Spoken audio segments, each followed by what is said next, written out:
Hello, I'm the DM, and you're listening to Campaign 2 of Fools and Flagons, the Tales of Archeron. We live stream on Twitch at twitch.tv/foolsandflagons. That's fools, the letter N, flagons, every Friday at 7 p.m. Central for Tales of Archeron and 6 p.m. Central for Storm King's Chaos. If you'd like to join our community and talk not just about D&D, but other games as well, consider joining our Discord.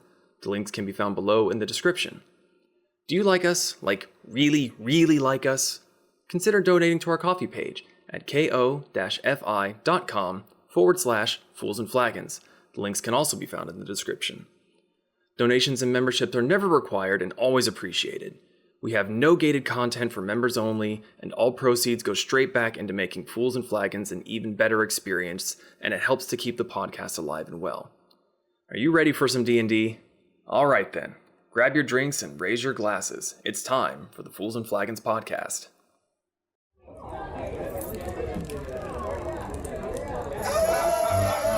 Grab your drink and raise your glass. Make a mess and kick some ass. Dungeon Master has no chance. It's time for Fools and Flagons. Raid the dungeons and slay the dragon. Sharpen your sword and prep your wagons. There'll be death and tons of magic. It's time for Fools and Flagons. Time for Fools and Flagons. It's time for Fools and Flagons.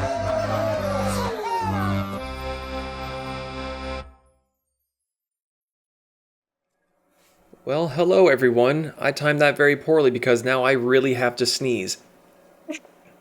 So hopefully by making a joke about it, it'll go away and it's gone. Cool. I was about to say, look at Purple Camel, Abraham Lincoln. Sneeze. Give it time.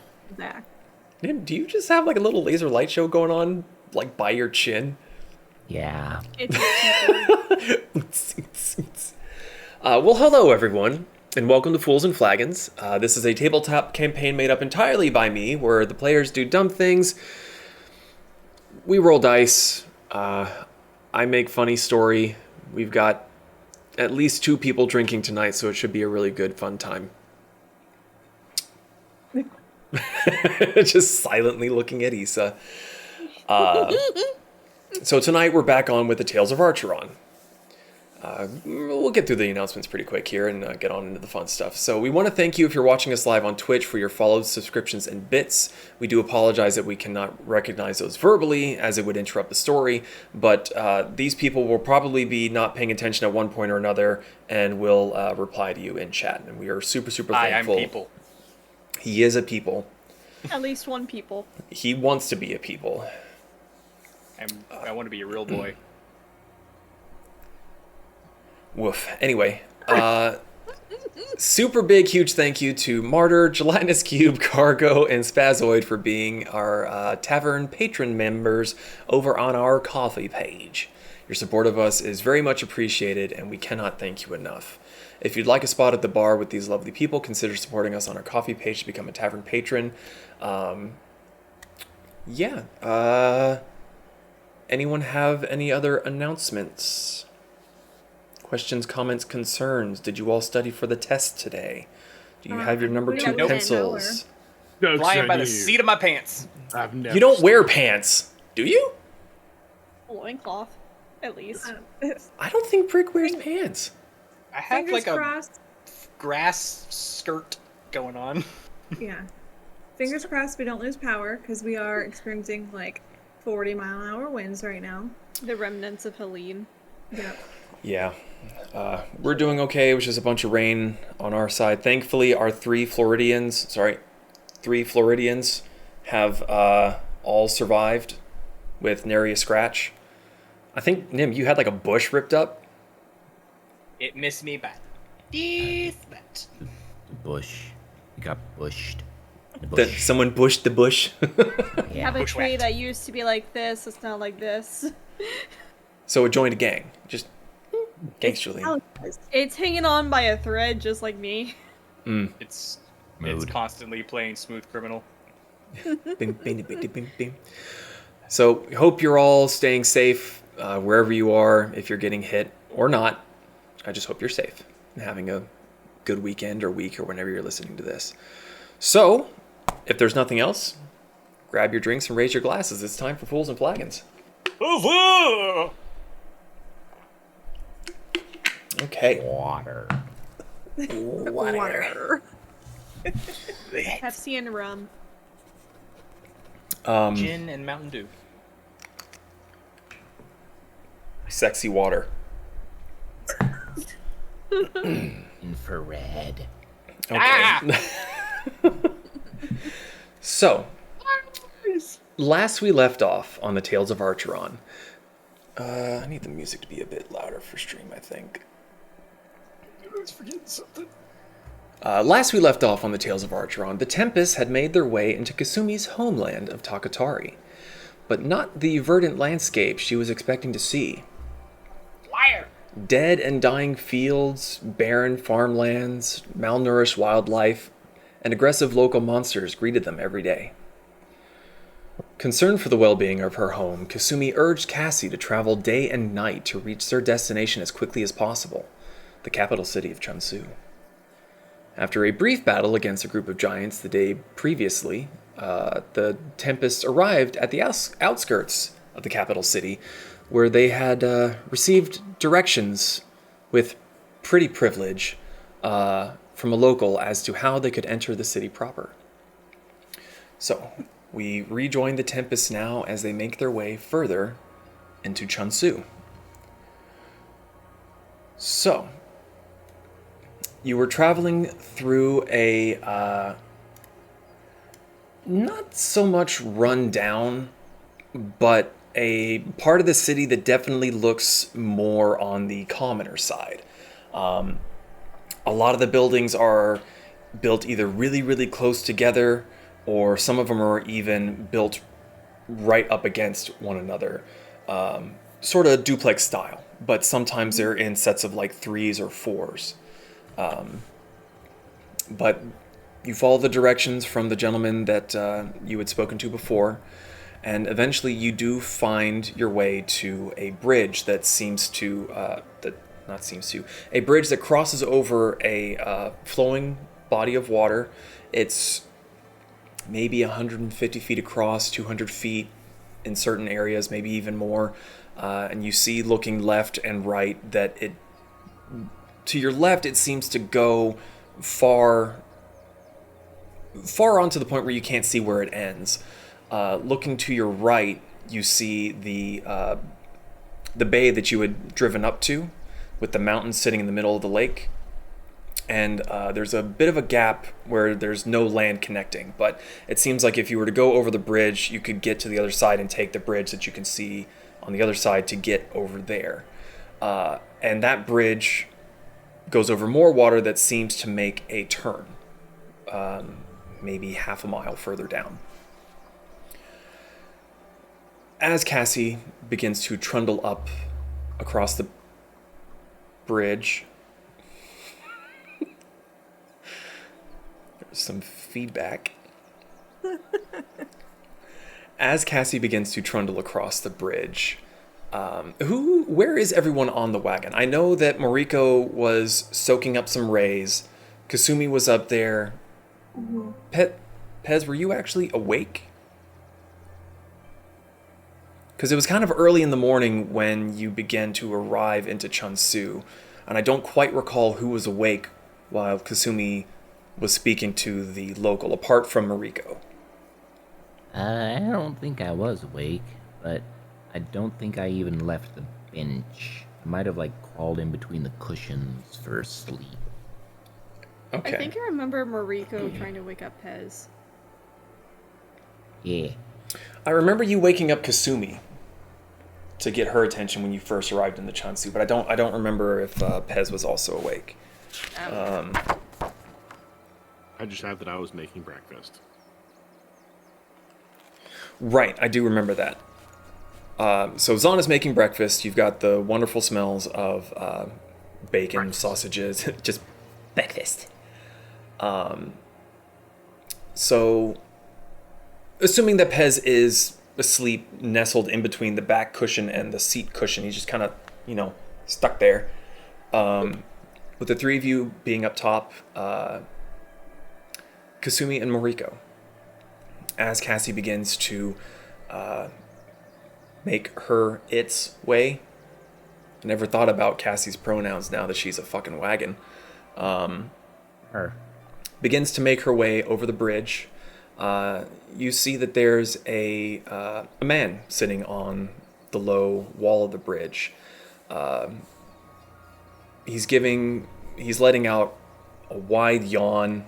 A quick glance, you can see that there's kind of bags underneath his eyes. He's probably not gotten a whole lot of sleep. He's wearing red shoulder pads and or shoulder guards and thigh guards. He doesn't seem to have anything on his wearing on his chest. He does have bracers and greaves, kind of a darker gray black robe underneath with a sword strapped to his back. And as you all approach and he finishes his yawn, he slowly kind of gets up and seems to stretch. And Kasumi, you understand him speaking the native tongue. He says, "Hold on there. Who are you to be going into the Korin district?" You're muted. Muted. Sorry, children. She waves at him and she's like, "Oh, hi." And then, like, under her breath, she's like, "Cassie, stop."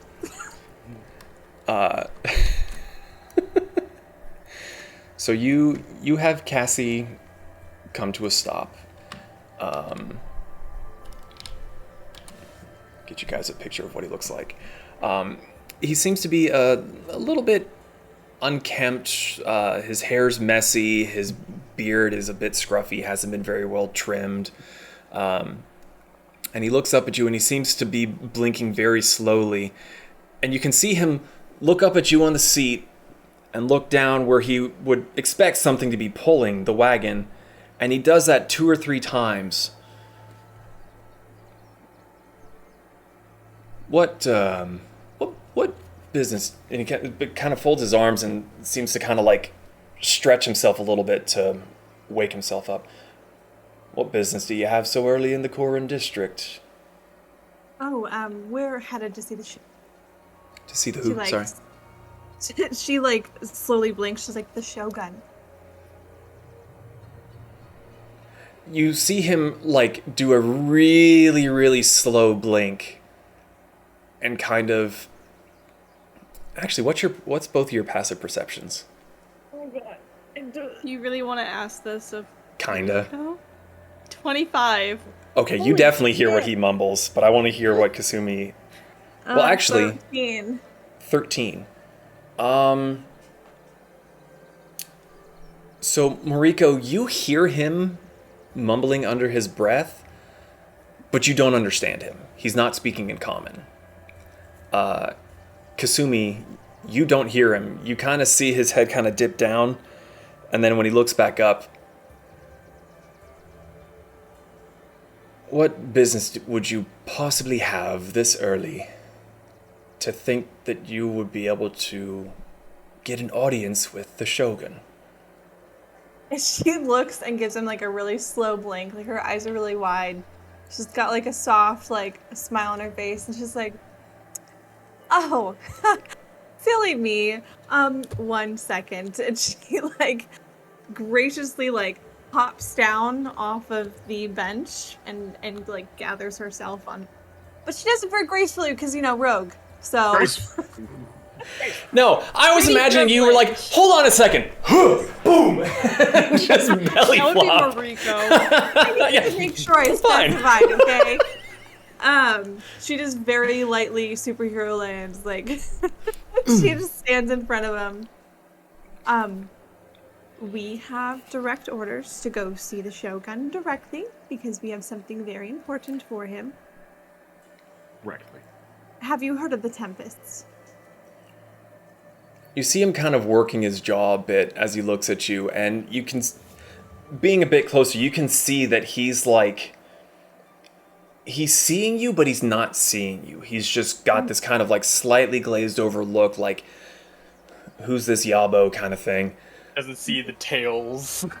Yeah, well, Yeah. so far. And he's just kind of like lifts a hand and rubs this corner of his eye. Whose orders say that you can just see yourself into the noble district and ride right up to go and see the Shogun? No, I have not heard of whoever you are. Okay. And she takes a look at him. Does she recognize his general attire and like what his position would be? You're close enough. I would say make an investigation check with advantage. Okay.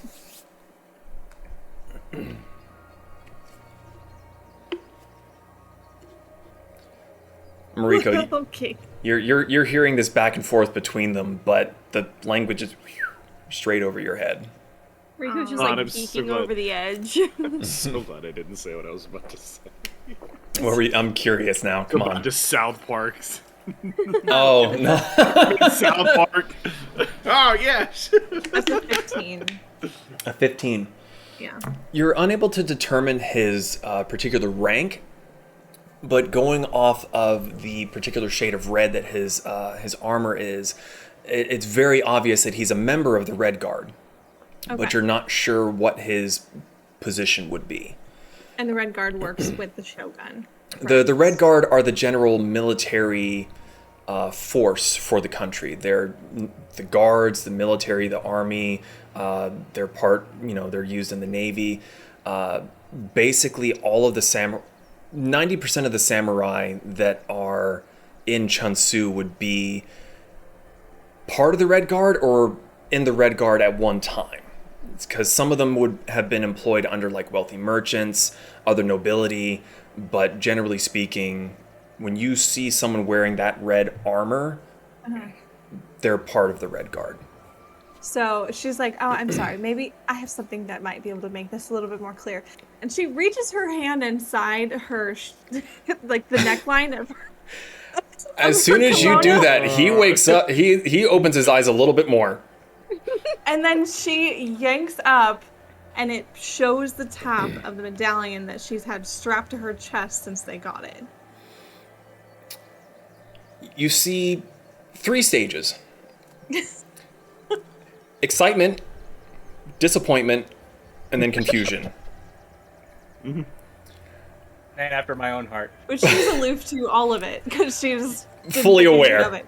Fully aware. But Mariko, I mean, you kind of get that the eye line went from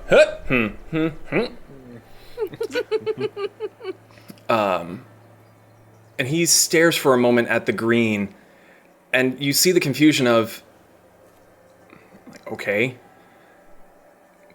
so you have some green jewelry for the Shogun. She lets out a really frustrated sigh, and she's like, hold on. And she reaches her other hand, she unhooks one of the straps so she can pull it up more. So then it shows, like, it's right here at the top of her cleavage, which she doesn't think anything of, the medallion of Shenshei. And she holds it. Says, my name is Kasumi. The Shogun sent me to retrieve for him. You fully show the medallion, and you say your name, and you see like 2 light bulbs go off, one after the other. One when the medallion is shown, and you see his eyes narrow and focus in, and it's not the, for Mariko's sake here, it's not the lewd stare, it's the intent, like, what the fuck stare. Why do you have that? And then it's the back up to you as you say your name, and he kind of takes a step back, and you see him start to like properly focus again, and he sees the tails, and his tired, grumpy demeanor changes immediately. His jaw drops a little bit, and it kind of, you see the slightest little bits of a grin coming to either side of his mouth, and he goes, no, wait, Is there a problem? the Kasumi, the white fox. Yes. I didn't know that. I don't think there's more of me. Yeah.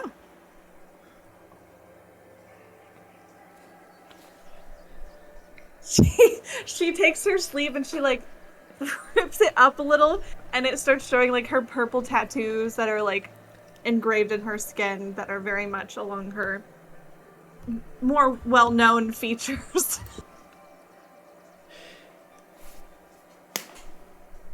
He kind of just seems perplexed and sort of trying to put his thoughts together.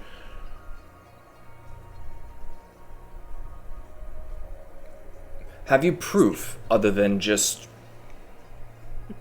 this? I've seen Glamis before. What? Kasumi, I'm is sorry. everything okay? I don't think this man understands who I am. This guy's like, do you have proof of the fact that you're a mystical fucking fox? And she looks at him just like, Matt. just like, I don't know what you mean.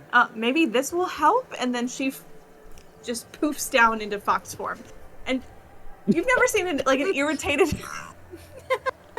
Sorry. You've never seen an irritated look on a fox before, but you swear she has angry eyebrows right now.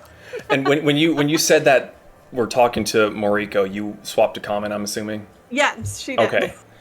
As you go down into fox form, Moriko, even you hear him go, yep. Oh. So she poofs back into human form. It does take 30 seconds or whatever. But anyways, when she pops back up, she has her hands on her hips, full sass. Does that help? You kind of just made my day. You see him like really strained and seems to be like really. This is a reference for Kirsten, not Kasumi. He's kind of fangirling a little bit here. Okay. Her eyebrows were still very pointed at him when she first popped back up because she was very annoyed that her identity was being questioned. But the second she saw his reaction and it be more of like a genuine like bashfulness, she kind of started laughing and she's like, oh, well, aren't you sweet? She crossed her arms in front of her chest and she looked up at Moriko and she's like, he's fine. He's having a moment. But is the good-looking guard dude okay? Uh-oh. She looked at you and she looked back at him and she looked him up and down. And then she looked back up and she's like, I guess he doesn't look bad. And she's saying this in common, so he doesn't hear. Oh, yes. No, he understands. He does common, okay. Oh yeah. It's just like how a lot of countries they know Right, okay. English, but if No. they don't have to use it, they're probably not going to use it. So you see him kind of she like, says that part in common. And she looks back. She's like, so is it a problem for us to continue? Because we kind of have to get there as soon as possible.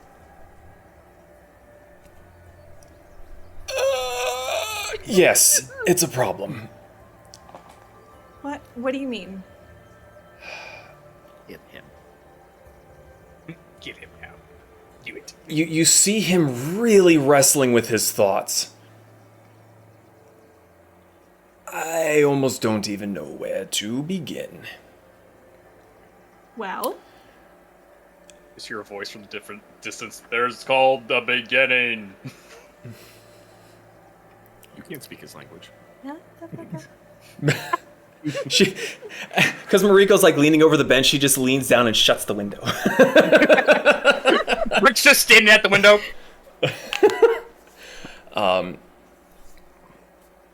The Taiko sorry, let me scroll down a bit. The Taiko Katsuro is currently on a bit of a rampage. And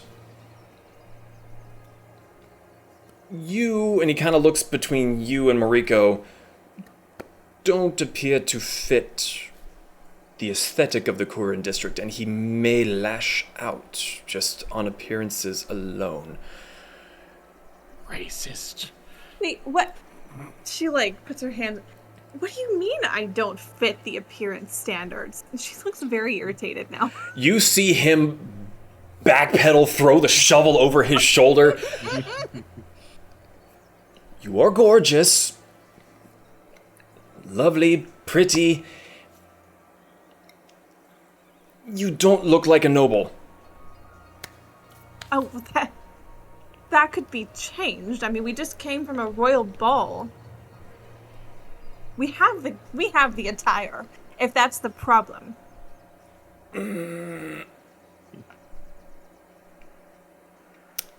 It amazes me that you do not know how the culture works here, even though you are from this land. Okay. I've never been able to go to the city.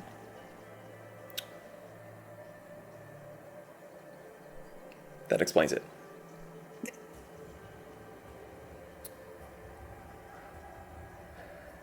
You see him think for a moment, and his eyebrows lift. The Kurin district may not be the best choice. However, I could potentially see about getting you to speak to Taiko Suki. She overlooks the district you just came from, and she may be able to help you. She crosses her arms, still looking a little annoyed. And she points her attention back at him. She's like, so you're saying that we have to go back and go talk to some woman, and then she's going to be the person to get us into the city that we were specifically requested to go to? She would be the one that would be able to go and speak to the Shogun. What you have to understand is the Shogun is not someone that just wanders around that anyone can go and speak to. You have the hierarchy. The Taiko are members of the Council of Regents. They are the Shogun's advisors. They are the ones that speak to the Shogun.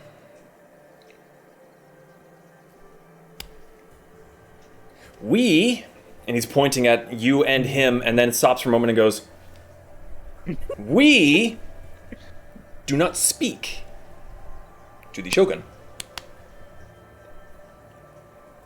Wait, is he speaking in common? Yes. Okay. You've, as soon as Kasumi swapped to common to speak to you, is when he just, like, kind of automatically flipped that switch. Okay. Okay. Okay. Well, I need to know where we can find this woman if we have to go through all of these hoops for me to be able to take this medallion that is so incredibly important that I've been holding on to for a very long time back to where it needs to be. And she's, like, very, like, visibly, like, annoyed now. You motherfuckers kicked me out of my country for this, and now I can't give it back. You see him just close his hands, put them in front of his face, take a deep breath, and trying to keep you from getting arrested by being somewhere where you should be. They could try.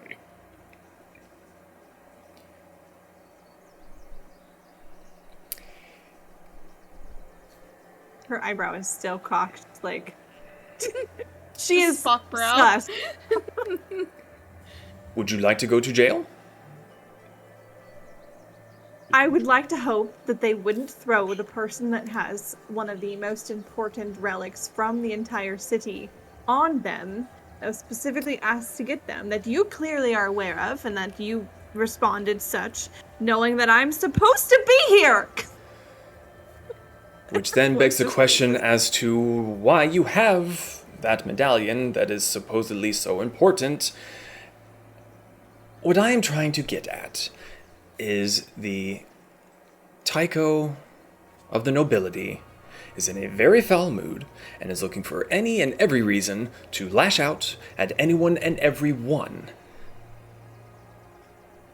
Kasumi, So- let's talk to the nicer lady. She crosses her arms again in a huff, and she's like, fine, where can I find this woman? And we will go talk to her. And if I have any more issues, I'll know exactly where to find you. You see him kind of freeze up for a moment and go, I don't know where she is right now. Can you Kill tell? him! And he kind of like looks towards the west where the sun is still just kind of rising. The West? East. Yeah, directions are hard. Oh, wait a minute. He looks to the west where the sun is rising. Oh shit. Title of the episode. The sun, it rises in the west. He looks to the east where the sun is still rising. It is still very early. I would recommend going back into the Doro district where you just came from. My shift is over in the next hour or so. I will try to find her and tell her to look for that. And he points at Cassie.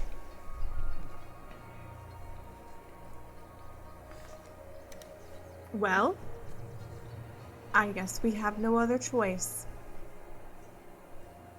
So she pivots and starts to walk back towards the cart, and then she stops. She's like, I guess thank you, before she climbs back up. Wait, what's your name? Riku Tanaka. Thank you, Mr. Riku. He looks up at you, who has been polite, and gives you a very low bow at the waist. You said your passive perception was 25, right? Yes. Okay. I'm gonna type something to you real quick. Okay. It was at this point that Zahn comes. Sorry, I was about to kind of preamble that. As I'm doing this typing, Cassie begins to just beep, beep, Yeah, beep over the just bridge, telling Cassie. heading Even back into making the... the sound. As Oops. for Mariko, are you still looking at him? Yeah. She smiles and she looks back and she's like, she thinks you are cute. Just like, continue Hand to back. the face. Clap the face. She's not on the cart, is she? I thought she was walking. No, Oh, I you got was on back the on. cart. Yeah. Actually, Mariko's above you, so it's just like... Sumi just laughs. She. What? You said it. You said it first. I felt bad for yelling at him, but I am very angry this morning. What, Hess? What I miss? As you just see the couch cushions talking. Because my snoot is through the cushions. The little tongue just... Nah. We apparently have to make a detour and wait.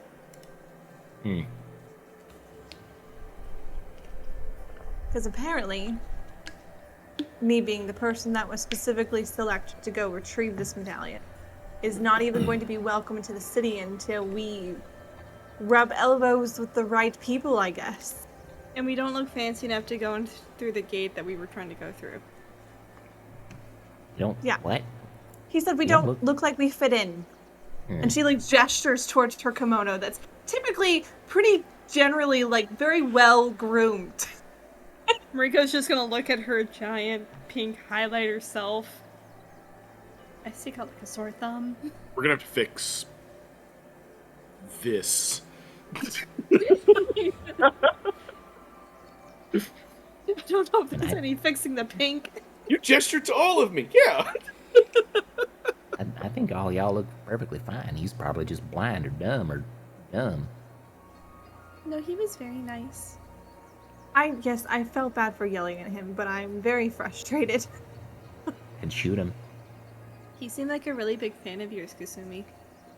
I don't know if he's a fan of mine anymore. She laughed. I doubt that. I love how everyone just breezed over Pez. We could shoot him.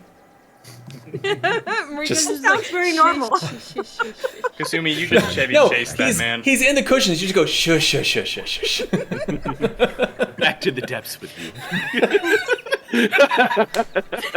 Into the fluffs.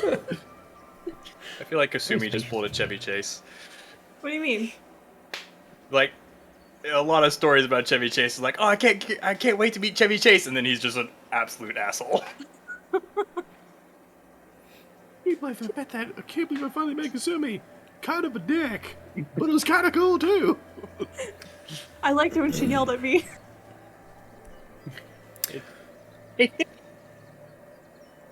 So, Gave me tingles.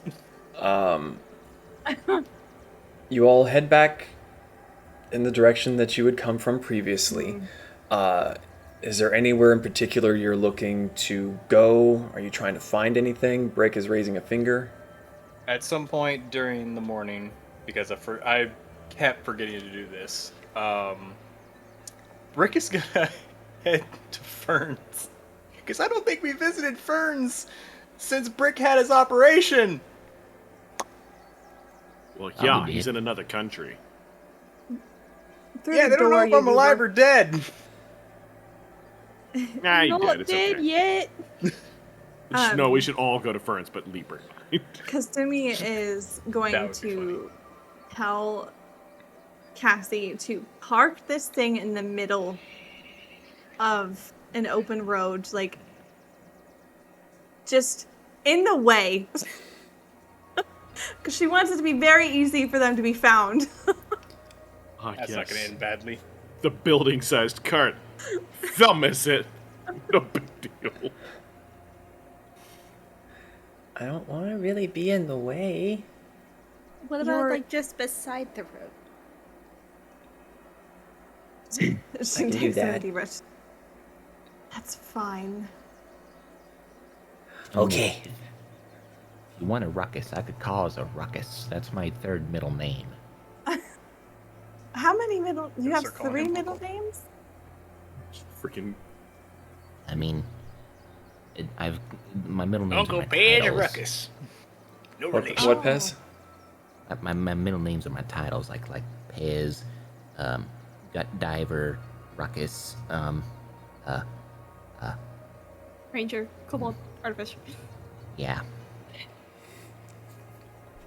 Oh. hear the window, one of the bay windows open, and it heads stick out. Somebody say Ruckus?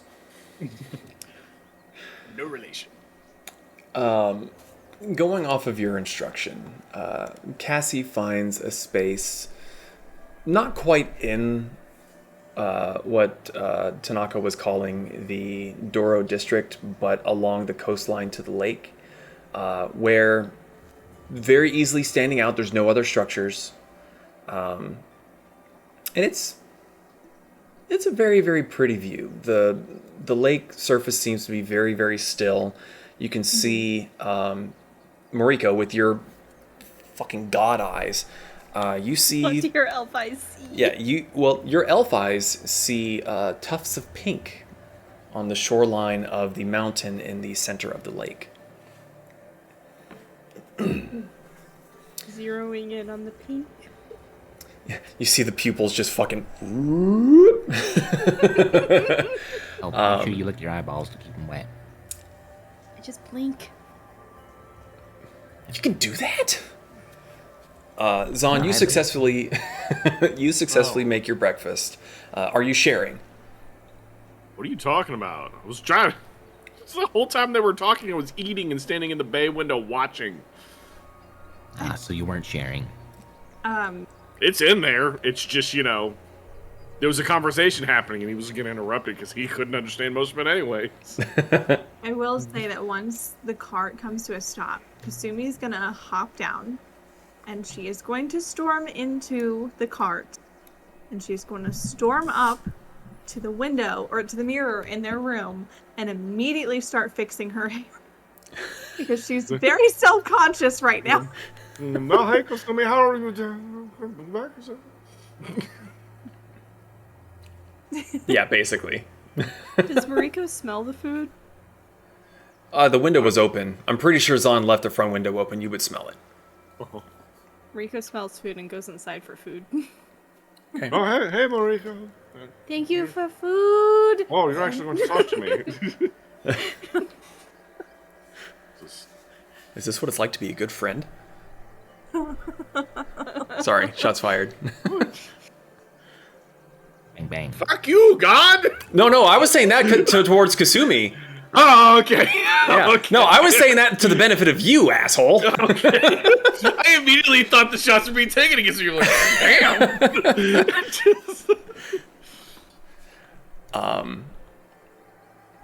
So, Kasumi goes to groom herself. Mariko helps herself to food, along with Zahn. Pez, no one helped you out of the cushions.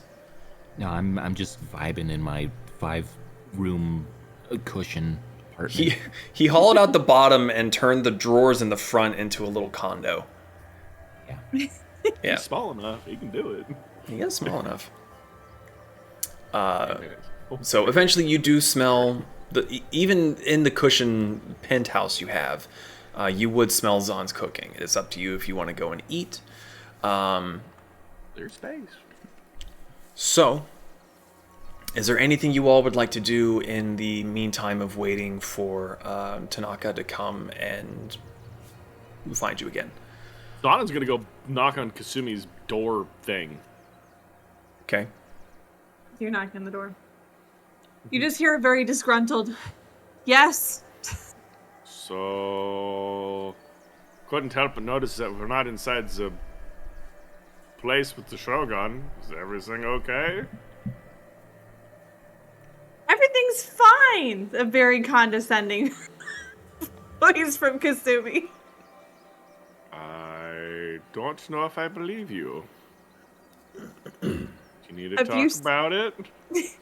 You don't hear anything for a few seconds, but then she comes Puts over. the big ear against the door. She comes over and swings that door open. Yeah. Hi. Totally wasn't listening to the door. I was informed that apparently we don't look good enough to be allowed into the city right now. So we're waiting on some woman to come help us do that miraculously. Son looks down at himself. There's little bacon crumbs, like nothing major, but...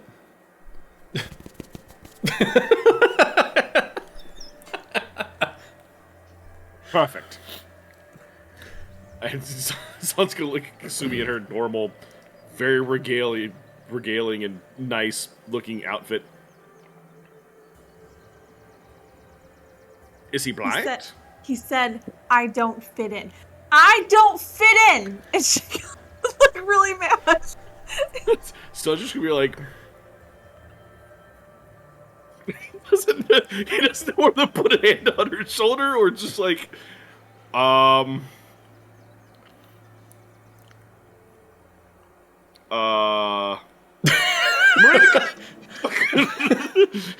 Kasumi needs some positive reinforcement.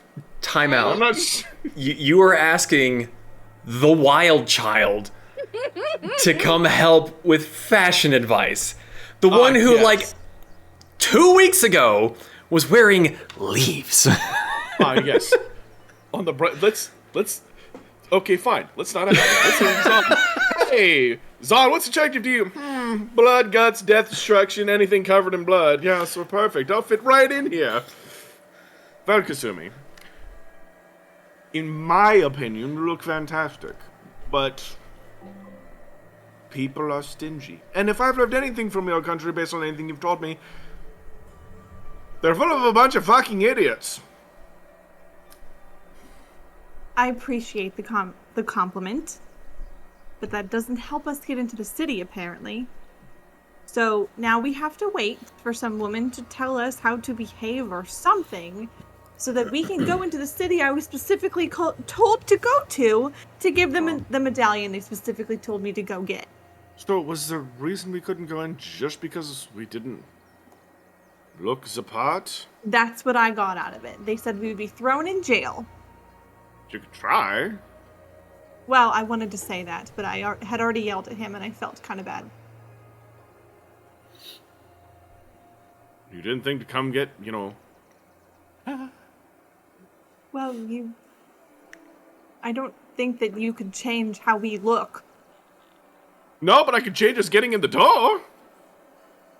The problem is it was not his fault, so I didn't want to direct all of it towards him. He was just the messenger that I yelled at. So, he told you couldn't enter.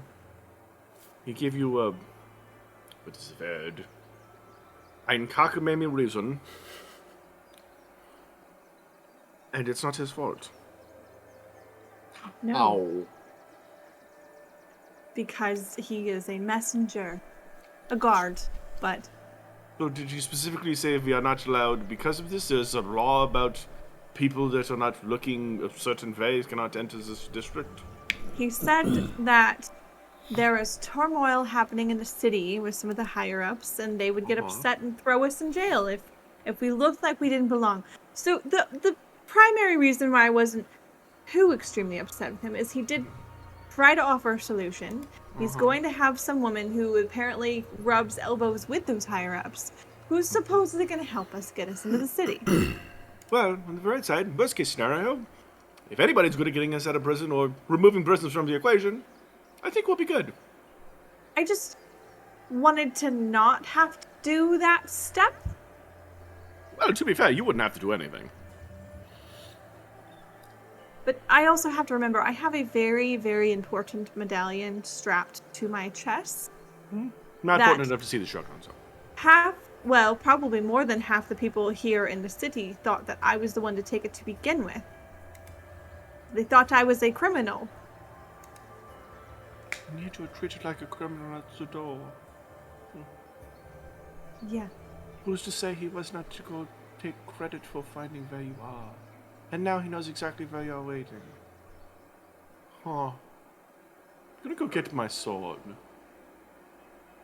You do that. And she just like slow blinked at you before she went back to her mirror. Song is just like, this is fishy. I'm just gonna walk back to the main room and... Okay. Just in case. All right. Anything else anyone wants to do? Eventually Kasumi will go through her closet and try to find one of her super nice kimonos. Not like one of her evening gowns, but her super nice, polished, fresh, clean kimono. And she has the chains in her ears, and she does have the crown. And she just takes one last look at herself in the mirror before she goes outside, and then she goes up to the top of the cart and sits there on the edge with her legs crossed. It's waiting. Okay. Anyone else? Those of you that may be down in the kitchen hear some very heavy thumps as Kasumi kind of storms around the master bedroom a little bit in her huff. Nothing breaking, nothing shattering, just grr, grr, grr. Just, the irritated thumping walks. Yep. Brick, Pez, Mariko, anything? When I go to Ferns, if it's the wrong time of day, I'm just going to leave a note. Yeah, it is dead middle of the night. I figured it would be. Getting on into the later parts of the evening. Like, when you kind of, creak it open and, peer down the hallway through the window, you can see, a few lights are on in some homes in the distance, but everything on the interior of Ferns is just dark. Yeah, I just leave a note that basically says, I'm alive. I'm alive. Things kind of went to shit right after. Sorry for the delay. By the way, if you could pass this along to, what's the owl wizard's name? Oh, Otis. Oh, if you could pass this along to Otis, would really appreciate it. And it's just a shopping list for different spell scrolls he wants. Oh. I'm assuming that you'll message me those. Oh yeah, right now. And I did check, these are all ritual spells. Fuck. And basically, like, will compensate whatever price he wants. Oh, I'll look at that later. Thank you. Yeah, no, it's fine. It's not a big deal at the moment. It's just something I thought of. It's like, oh, I haven't been doing this. I should get on that. Yeah. Okay. So that doesn't take you much time. You turn the knob, open the pantry, take 1 foot through the thing, stop, look out the window, and go. Would Brick swear? What? How would Brick like make that? Would it be like a fuck or a shit? It would be opens the door, looks through, looks back. Shit. So Mariko, you're there just kind of munching away, and you see Brick do this, and he just thumps around, finds something, begins scribbling down, and then he disappears through the door. So you do that, and if there's nothing else that's going on, about an hour goes by. And Kasumi, you're sitting up. Are you in the turret, or were you in the seat? She is on top of the cart. Oh, you're up on like the roof. Okay. Yeah. Paz, are you still cushioned? One with the chair. Nah, I've emerged. I've been birthed. Ew. First off. Hi. Secondly, anything that you're doing apart from getting all... Never... no. What are you doing? Well, I was going to do whatever you were going to describe I was doing, but instead... No. Nope, don't continue that joke. No. That's for the I'm after just show. surveilling. I'm looking out, seeing who's sus, seeing if I can see any of, like, my ilk. Probably Okay. not. In the next hour or so that goes by, Kasumi and Pez specifically, since you are outside the wagon, you begin to see the city come to life. It's still early in the day, but there seems to be a significant amount of people moving, bustling about, going about their daily tasks, their jobs. And Kasumi, you are able to see that there are a fair few people in this district that are dressed about to your current quality. Maybe not all the hair jewelry and everything, but the kimono and all seems to be similar to what the people in this area are wearing. There's not as many that are as nice as yours. There definitely seem to be some that are a bit dirtier. Like, you don't want to get your nice clothes filthy kind of deal, but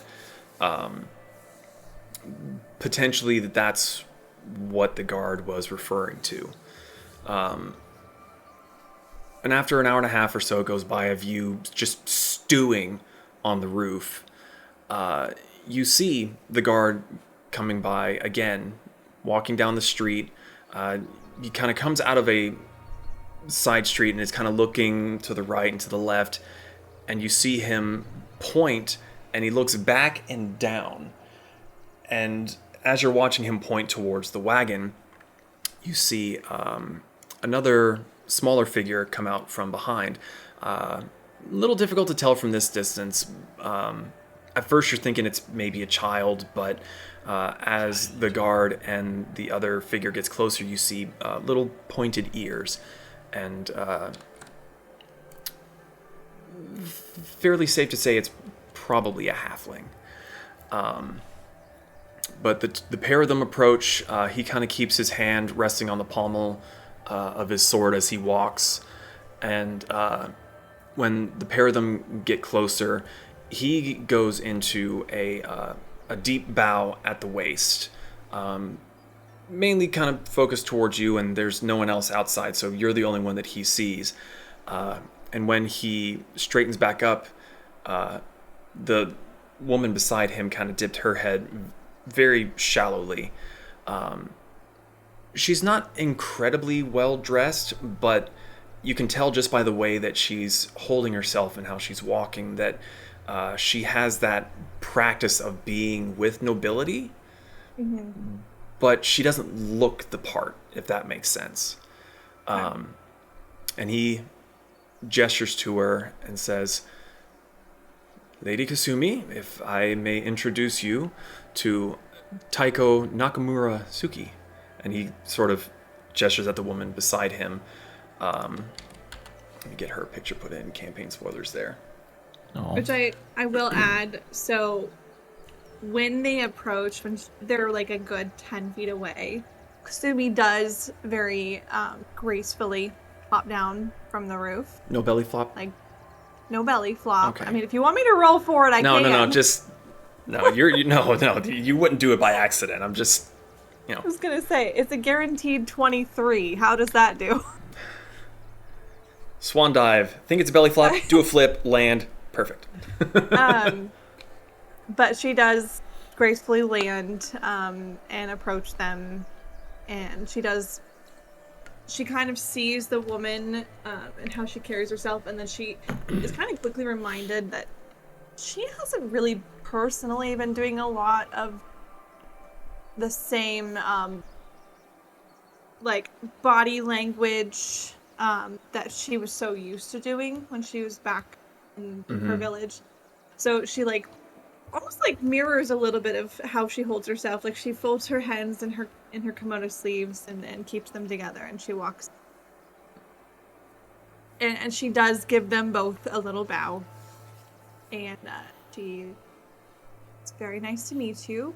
And then she turns back to the guard and she's like, also, I want to apologize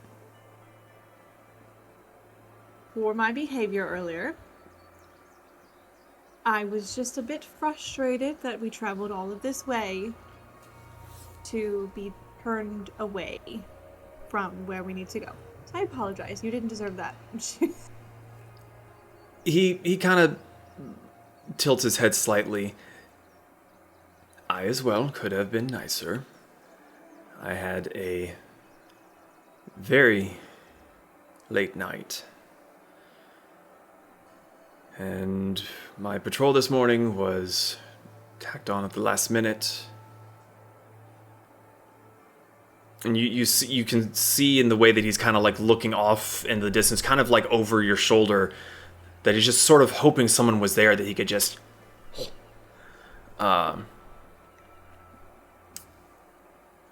But all is forgiven.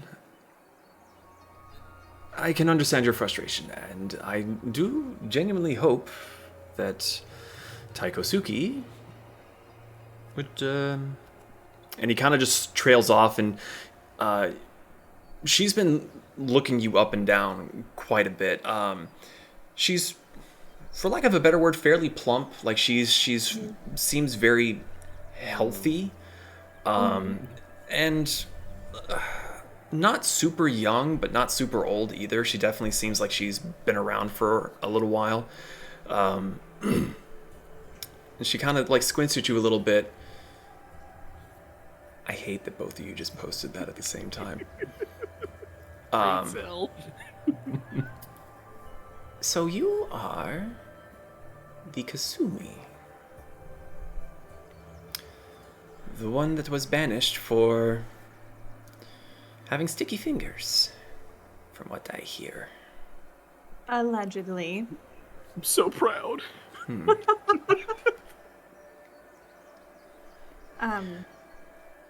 It was all a big misunderstanding, which is why I was so determined to retrieve the medallion from those who actually did take it.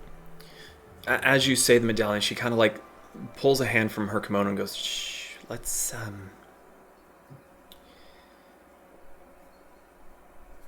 is there somewhere... we should go somewhere private, or a little less in the open. I know a great spot where it is a bit noisy and less likely to be overheard. It would be my treat. Okay. I do have... Zon's head just like shoves through the wall of the wagon. Free food? I do No have clip. my travel mates with me in the cart. Would they be welcome to join? Of course. Okay. Then let Looking me go up, there's gather just them. Pez eyes from the bench seat. Just And Mariko, Hi, where guys. are you? Where are you still in the cart, Mariko, eating your breakfast? She heard people talking, so she went to the window to like kind of peek out. Okay. So she looks Yeah. back. She's like, I'm gonna go gather my party members, but I'll be right back. She stops. you look over your shoulder, and in the window that's over the wash basin, there's just pink. She sees that. She stops. She smirks, and then she looks back at the guard, and she's like, by the way, my friend really does think that you're cute. Mariko You- doesn't you feel like see- he's being talked about. Just You see his cheeks begin to like show hints of Mariko color. And then she's like, I will be right back. She goes inside to gather everyone. As you Everyone's- as you go back inside, you hear them swap from common to Takatari, and she's ribbing him pretty hard about your comment. Carry on. She Yep, goes she's back gonna and go inside and gather everybody. I say Pez has been watching, Zon's been watching, Mariko just started watching. She's like, it's time to we already know. Mariko's like, I know you talked about me. I don't know what, but I know you were talking about me. Kasumi opens her front door, they're all ready, and Zon is just, Britt, get your shoes! Wait, I do you don't have have- shoes? I have feet. Riko, do you say something to Kasumi about it? It's like, I know you were talking about me. I don't know what, but I know you were talking about me. I don't know what you're talking about. Liar. I do. I apologize to him for being so frank earlier. Sure. I I know know where you sleep. I know where you sleep. I don't know what that has anything to do with this conversation. I sleep in the chair. All right, everyone, we need to go. Things need to happen so we can get places. Let's go. So it's been donning the red, like little bits of his armor that you put on. Okay, let's go. So, all of you are collected, I'm assuming. Okay. As you all step out from around the side of the wagon towards the front, you can see the guard is just kind of like,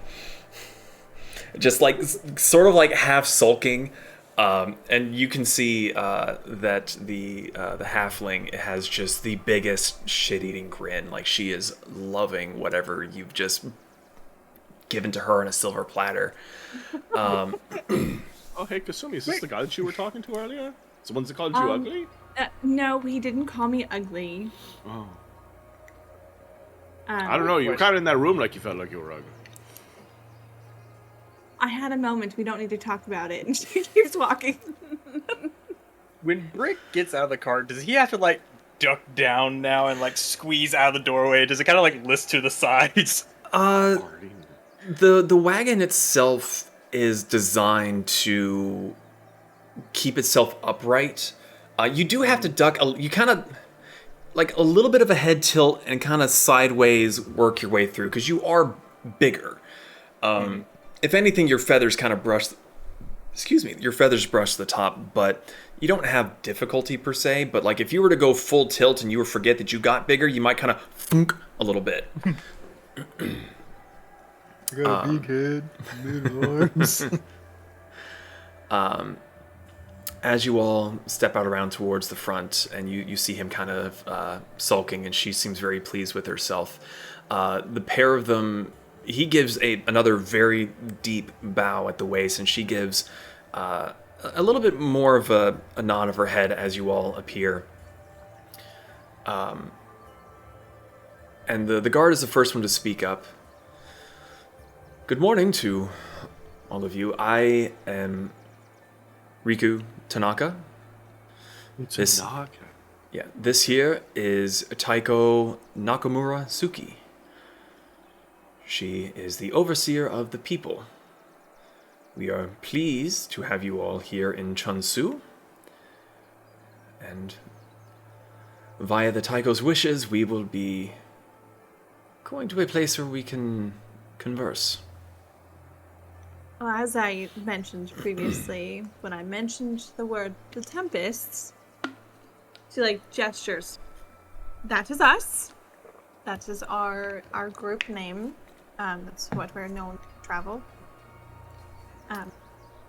Everyone feel free to introduce yourselves, and she glances around. Zan. Roke has seen that I am rabbit. Honestly thought you were going to say, and I'm hungry. Me. I am me. That's better than what I thought. I'm Mariko.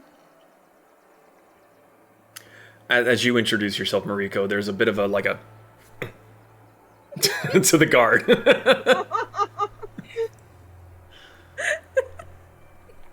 What have you done, Kasumi? Stirred the pot.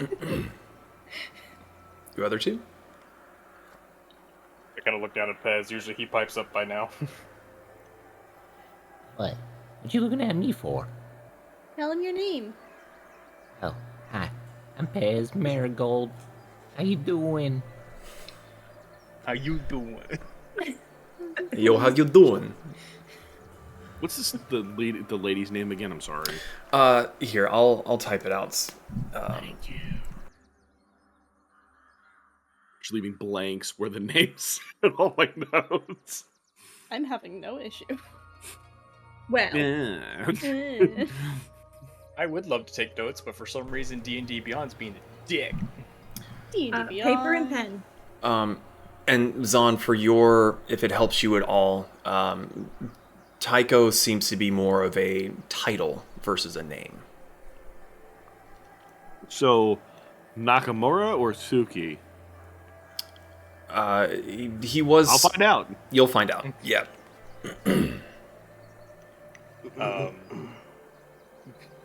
Brick, I guess, technically of Aslan.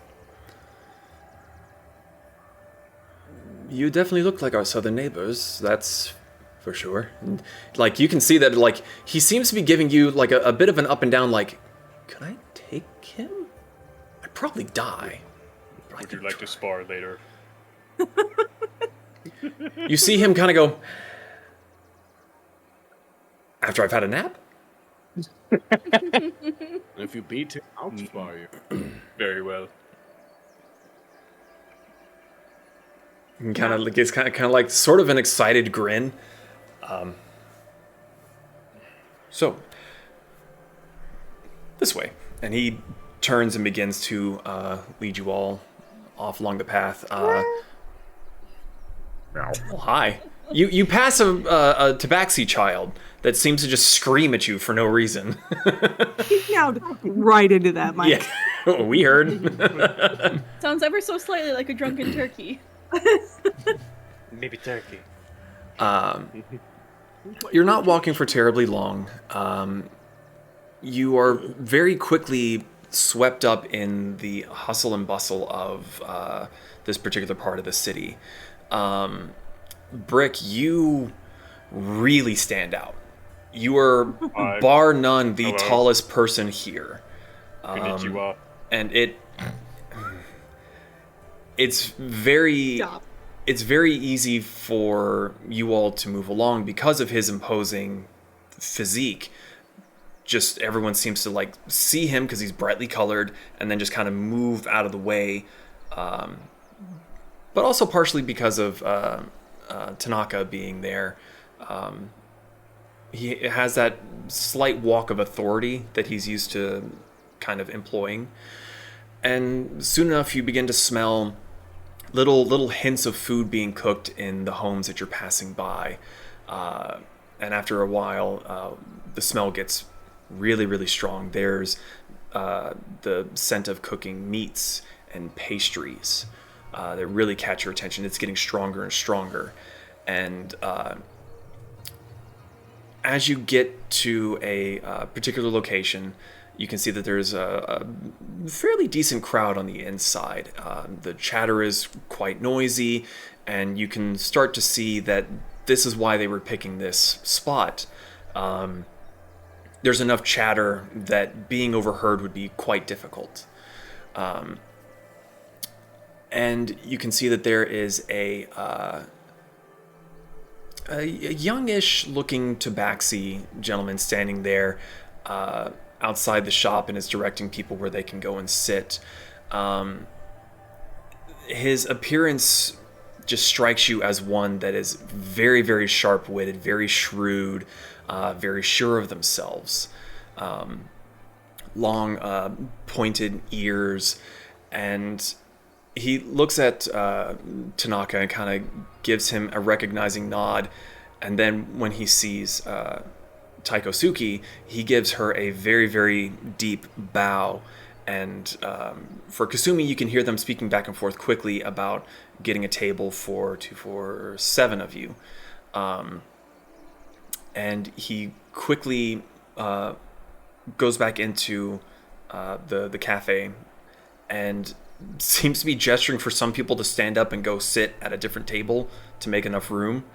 And they look a bit disgruntled until they see who's there, and they seem to do it with ease. There's like, at first it was anger. It's like, oh no, let me get up and move. Let me actually get you guys the picture of the guy. So once the table has been cleared and there's enough space for all of you, Tanaka gestures for you to follow after him. He waits for Taikosuke to sit down first, and then he takes his place beside her. The rest of you are able to find a spot. Brick, you go to sit down, and you feel something bump against your back, and you look over your shoulder, and the table behind you, the guy is like against his table, but he's just like, okay. Just is kind of like forced into that situation. Pardon me. He kind of like glances over his shoulder and just kind of gives you a little nod. It's like, good, he's not going to kill me. kind of look. But as you all sit, the tabaxi looks at you all with this kind of half grin. So, what can I get you all this morning? Tea? Panya's pastries? Do you have a specialty of the day? For the day, no. But our jasmine is very lovely this morning. It's been a while since I've had a jasmine. I'll take one. Jasmine for the table, then. And you see Tanaka and Suki also kind of nod their head in agreement. San shaking his head. No.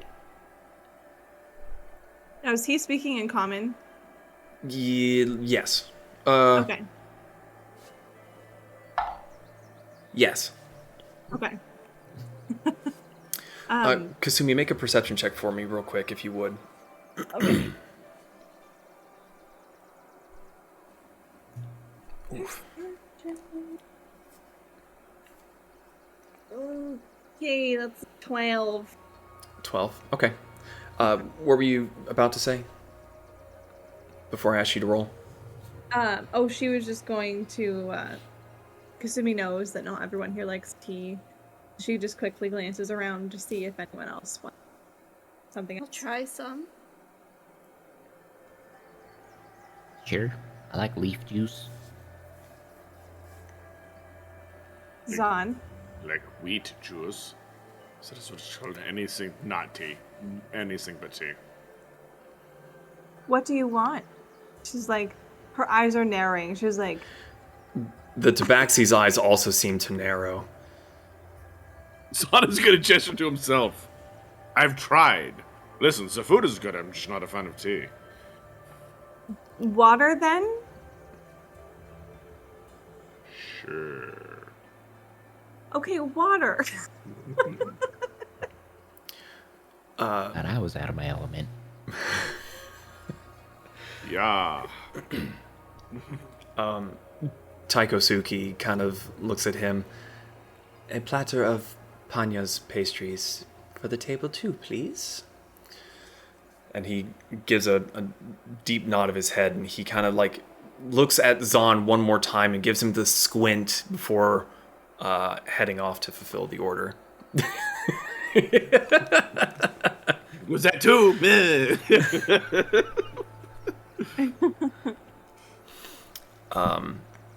Kasumi, with you kind of walking through and glancing around,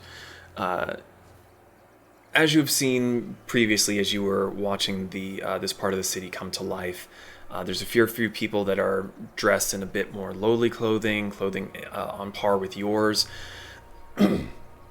In one of the far corners, you see what Tanaka meant, that you were not dressed like a noble.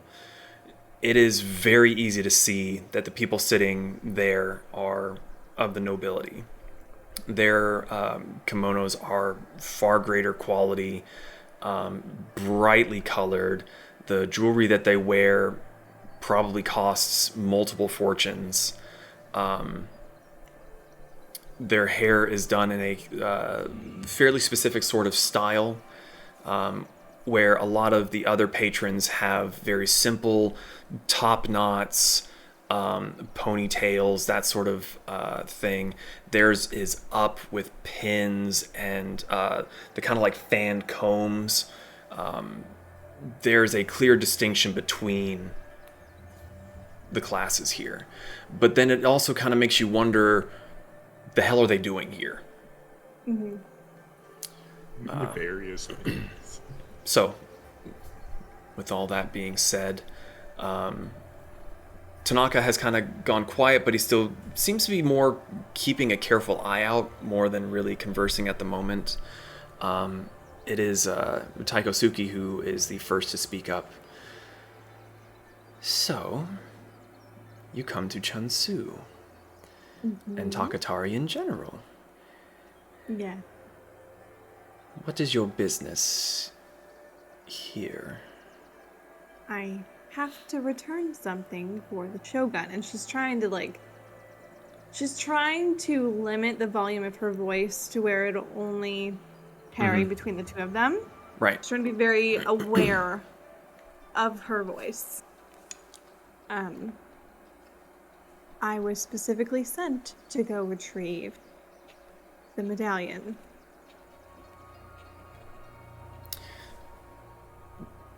The medallion. Ah, yes. This is beginning to ring a bell. It was not really something I was involved in, but it was brought up with the council a few times. So, here is where things become difficult. As I'm sure you have seen, our once gorgeous country is struggling. Yeah. And as Sir Tanaka here can clearly be seen, and now that you're all kind of sitting around, though he is alert, his eyes are very dark on the underside, very clear signs of lack of sleep, but there's also clearly this sense of duty to kind of keep watch at this point. Mm-hmm. Things are not as they once were, and everyone is on edge. So, unfortunately for you, the Shogun is seeing no one. In fact, most of the people that are free to go through the noble districts are no longer allowed to do so, for the safety of the nobles. So, What is happening? What is going on? an unprecedented level of famine, drought, and disease. Do we know why? No one knows why. We noticed it beginning to occur when the quakes began, but that is the extent of what we know. How long have the quakes been happening? A few months, half of a year. They started Assuming far tries- off and began to get closer and closer to the city. Kasumi tries to think back on that. Did the timeline potentially line up with one of our interactions with the with the deities? Or the fountain? Make an intelligence check.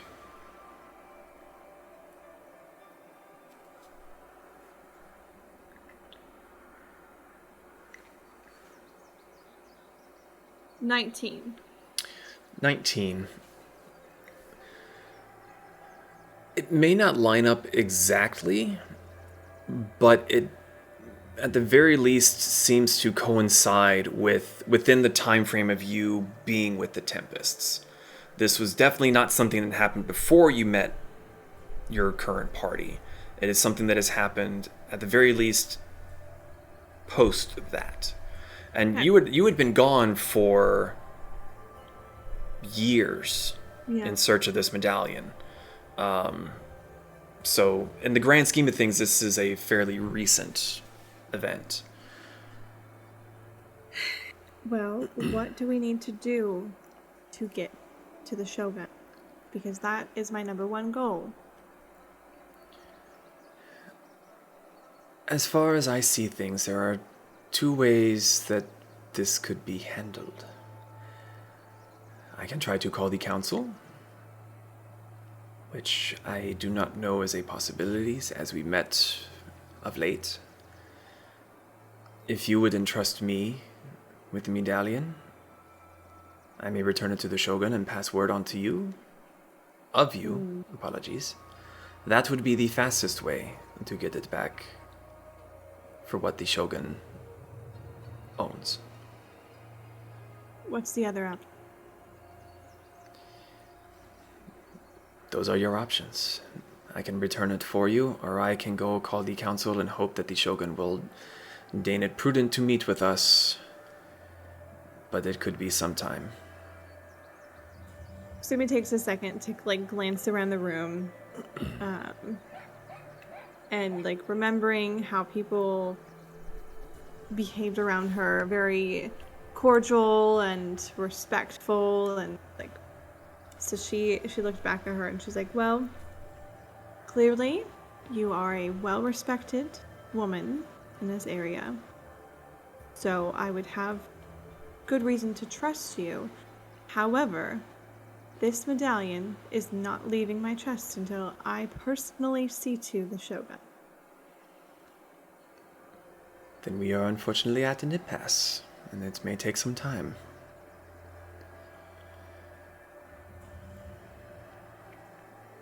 You haven't by chance seen or heard of any nefarious duos in purple gobs roaming about your country out of curiosity? She pauses for a moment and seems to really consider your question, and even glances at Tanaka, whose brow is also furrowed, and noticing that he's being looked at, he looks at Taikosuki and kind of gives a shake of his head. Nothing that I have heard of, no. We here in Chunsu have unfortunately been more concerned with warehouse raiding. As the food becomes more scarce, the populace that I am in charge of becomes more and more desperate. What's the name of this little district? You are currently in the Doro district, Doro. I was looking back through notes to see if I needed to. Well, It is right around this time. Sorry, real quick break. It is right around this time of the conversation that the proprietor comes back with a tray for tea and 1 cup of water that he puts down with a little bit of force in front of Zahn. The rest are laid out on the tray, and he very carefully, like very properly, pours the tea and sets the teapot back down. And as he backs away, giving you all a bow, another attendant comes up with a tray of pastries that are all star-shaped, and they smell wonderful. As the tray is set down and the attendant backs away, Taiko Suki seems to give the go-ahead that it's free to speak again. So, Brick, as you were saying. Brick's gonna take out a piece of paper and charcoal from his pack and draw the double I symbol. Does this look familiar at all to you? Have you come across this symbol? Tanaka, with his longer arms, he reaches across to take it and looks it over and kind of holds it down to where the Taiko can look at it. And both of them shake their head. May I hold on to this? By all means, that symbol is nothing but trouble if you do come across it. He folds it and kind of stuffs it into one of his bracers, and you can see a concerned look come across his features. All in purple. And in every continent we've ever visited. So it would stand to reason they are here too. Concerning, but I will look into this. Could be the cause of the quakes. Taiko Suki, have you heard, is Taiko Jiro or Haruto due back soon? And she ponders for a moment and gives a slight shake of her head and a shrug of her shoulders as she goes to sip at her tea. I have not heard, but it would be good to inform all if I see them. And she takes a sip of her tea, and she seems to be like restraining herself from just like attacking the pastry, but once she's able to get her hand on it, it very quickly disappears. She seems to be really enjoying it.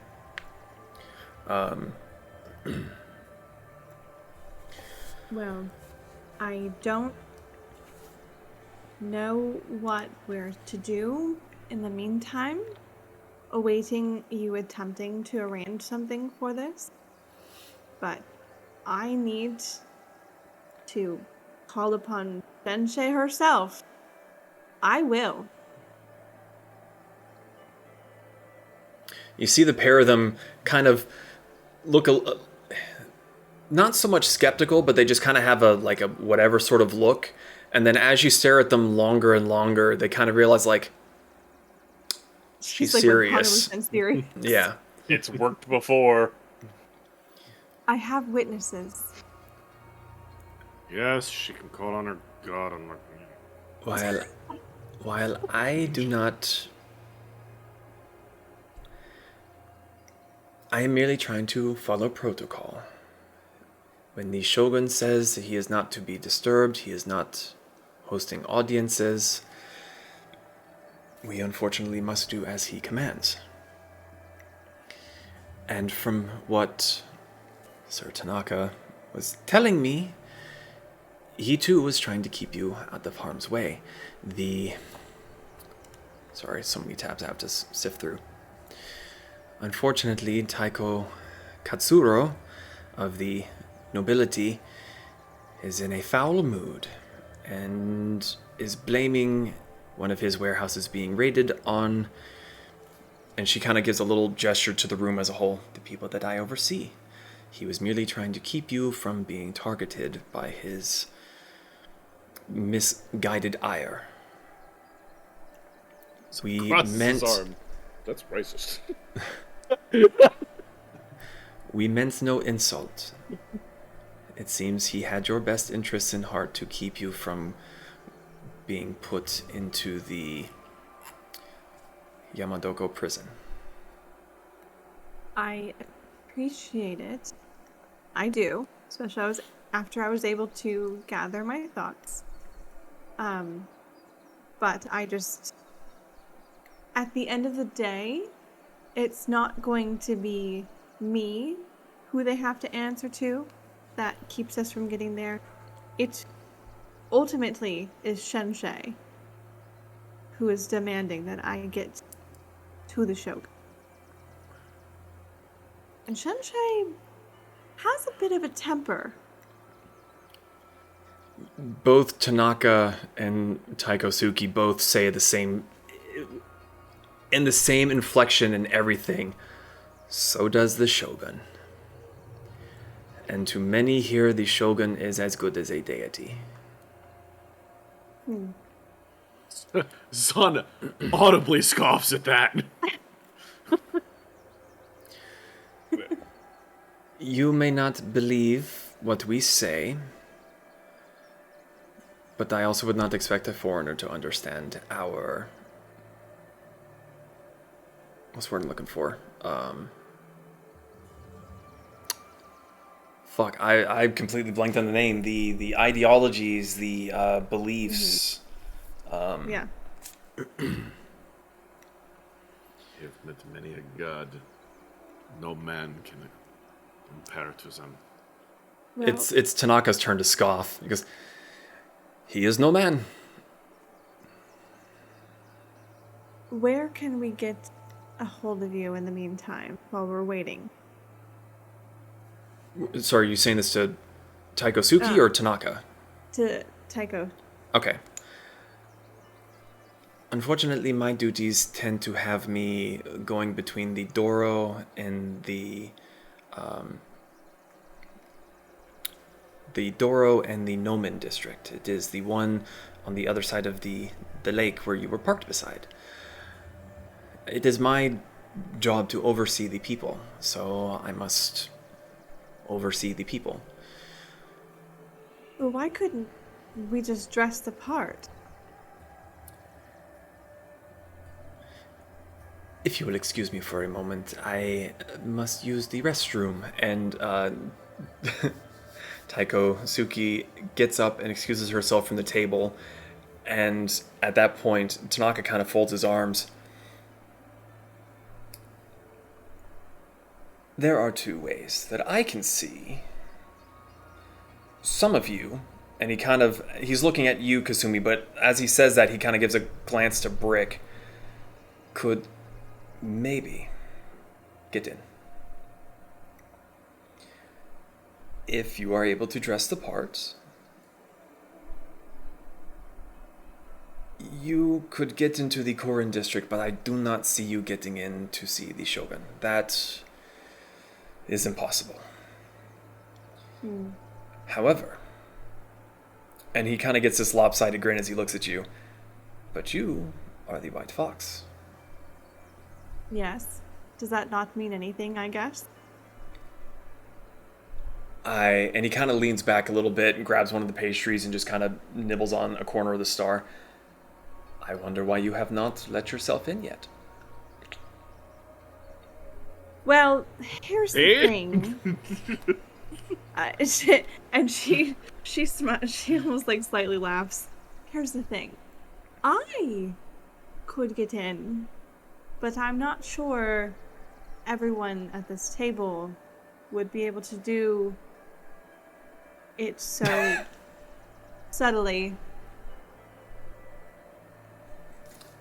Right, Pink? Maybe that's the key there. But it is still, I guess, I don't quite understand the extent of what my name has reached, because I don't think it technically spread until I was supposedly being slandered. To that, I would have to disagree. Your name is infamous.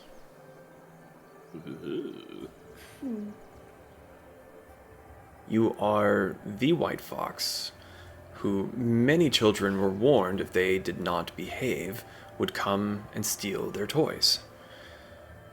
It's so mean. Yeah, I'm Kasumi, and I thought I was mean. Even I will steal from children. She looks a little offended. On the flip side of that particular statement, many deemed your targets to be fulfilled requests. Those who had been slighted asked for the white fox to take something, and a few found themselves lucky that you selected them as targets. And he pauses for a moment. Like my parents. What did you do to his parents? I don't understand. She's almost like flustered and confused. She's like, I merely played a game.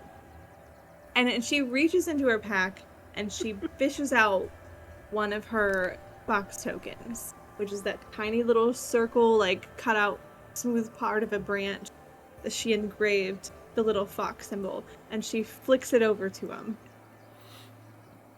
The coin flips through the air, and he very deftly catches it. Like, not full-handed, but just kind of perfectly flat.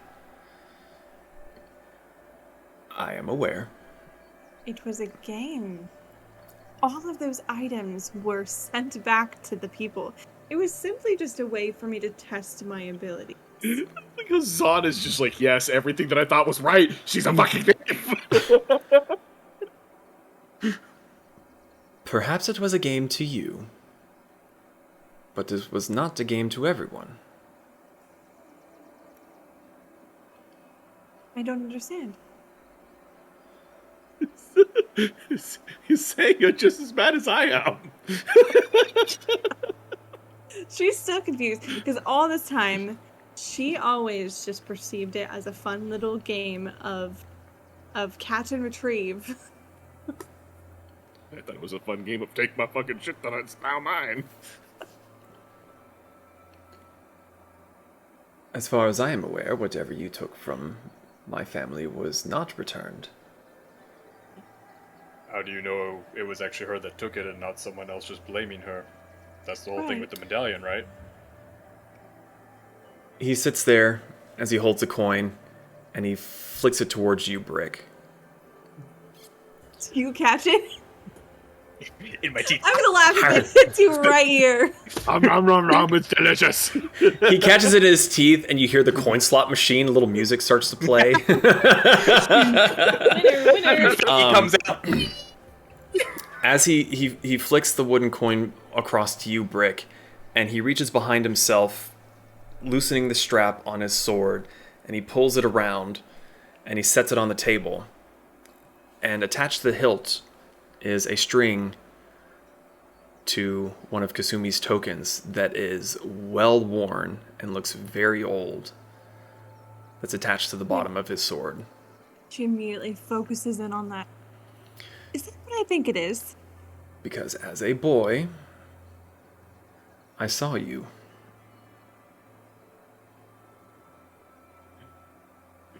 You saw me.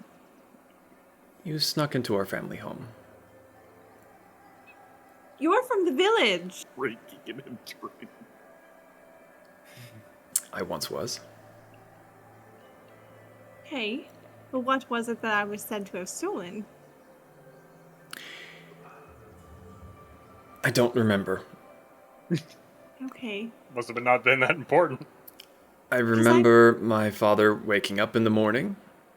I thought I had dreamed seeing the white fox. And I saw him arguing with my mother, and then he threw something. Being curious, I went and found, and he kind of picks up, and you can see on one side it's fairly intact, but on the other you can see he's used it sort of like a worry stone. The other face has been just like rubbed into a little bit of a divot. And I found this. And I would be lying if I said that you have not been an inspiration. An inspiration. He kind of looks down at himself and how he has armor, but he doesn't really have armor. Uh-huh. Make a insight check for me.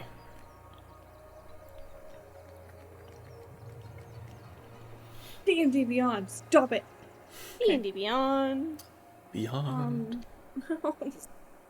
Jesus, I'm rolling like shit today. 7. 7. You don't really get what he's hinting at. Okay.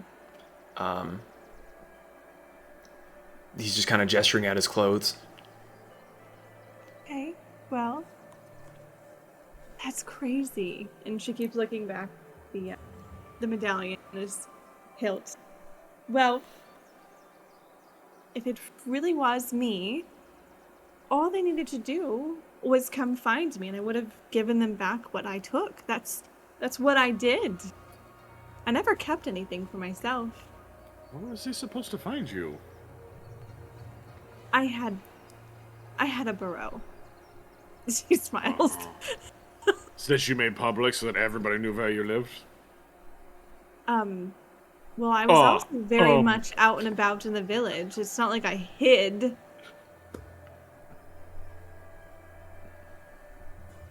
Well, hopefully your parents aren't too upset after this amount of time. They passed away some years ago. You killed them? No. Damn. I mean, I'm sorry for your loss. They passed away to illness some time ago. I did not ever bring it up. He was quite upset. I do not know if that is the reason that we moved, but we have been here in Chunsu for a majority of my younger years. Maybe they moved before you could return it. Oh. There was often times that people just wouldn't come for their items, but I still held out hope that they would come to me. Either way,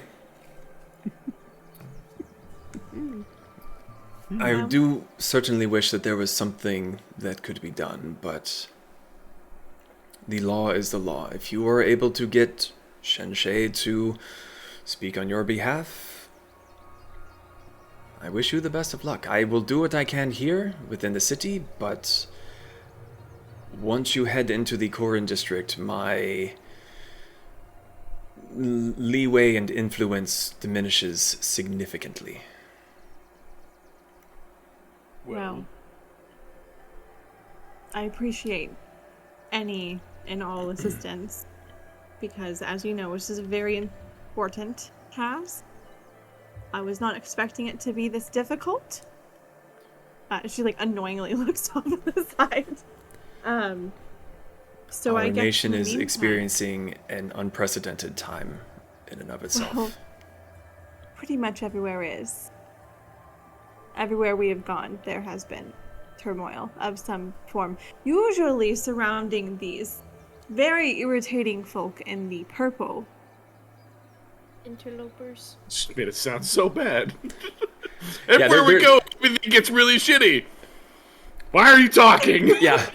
Why are you traveling? Stay put.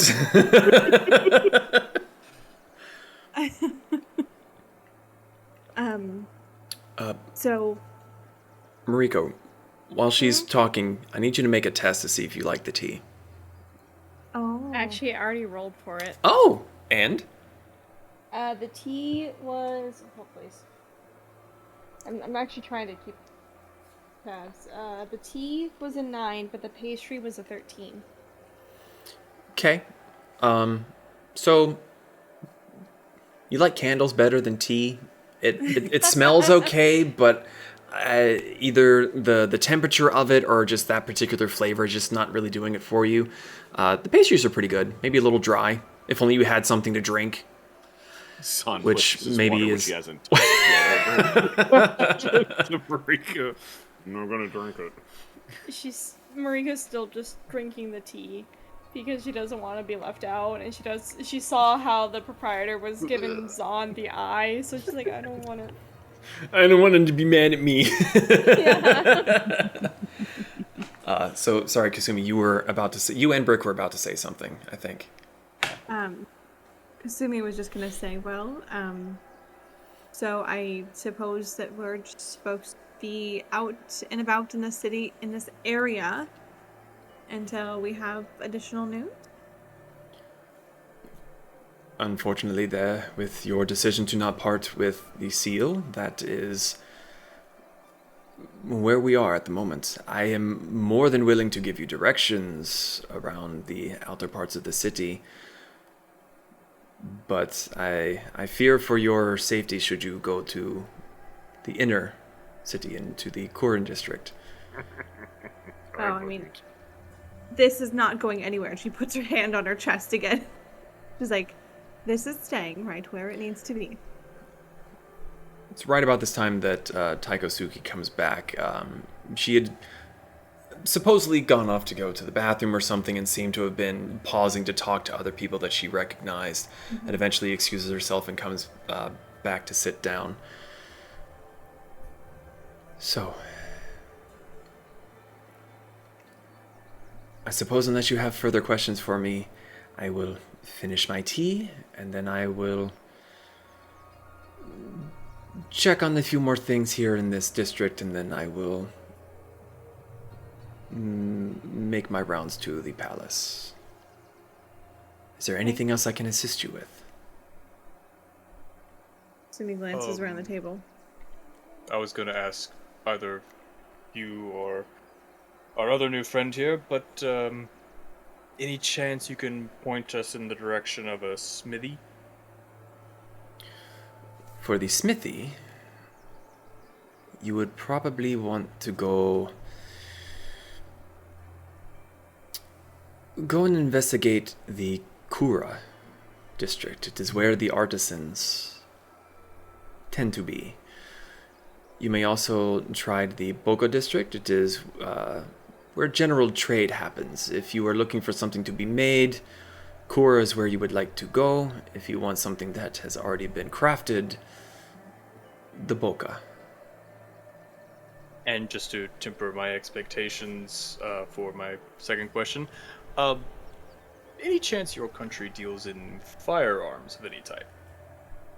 Not particularly, no. We have the means for naval cannons, if I am not mistaken, but that is very, very far past my purview.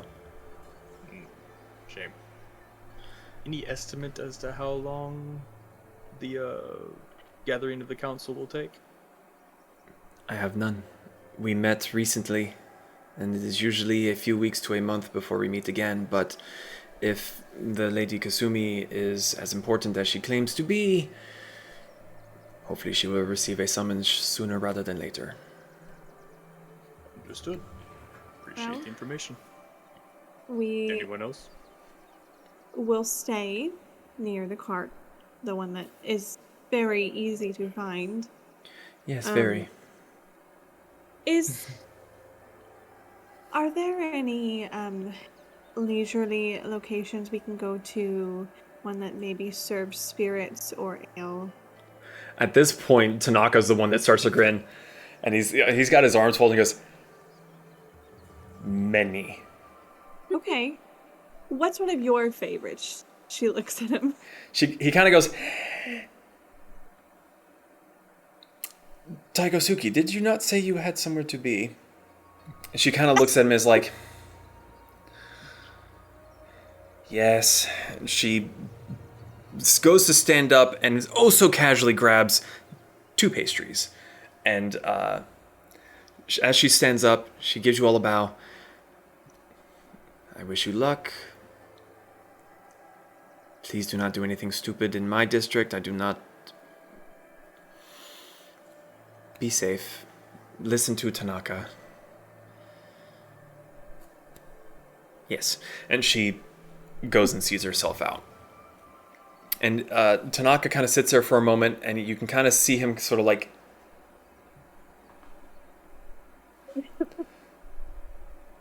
So, you were looking for entertainment, relaxation. What is your preference of receiving such? Well, As he she starts to looks like and she- stroke his scraggly beard that desperately needs some trimming. She looks and she points directly at Zahn. That one likes ale. Me? That one.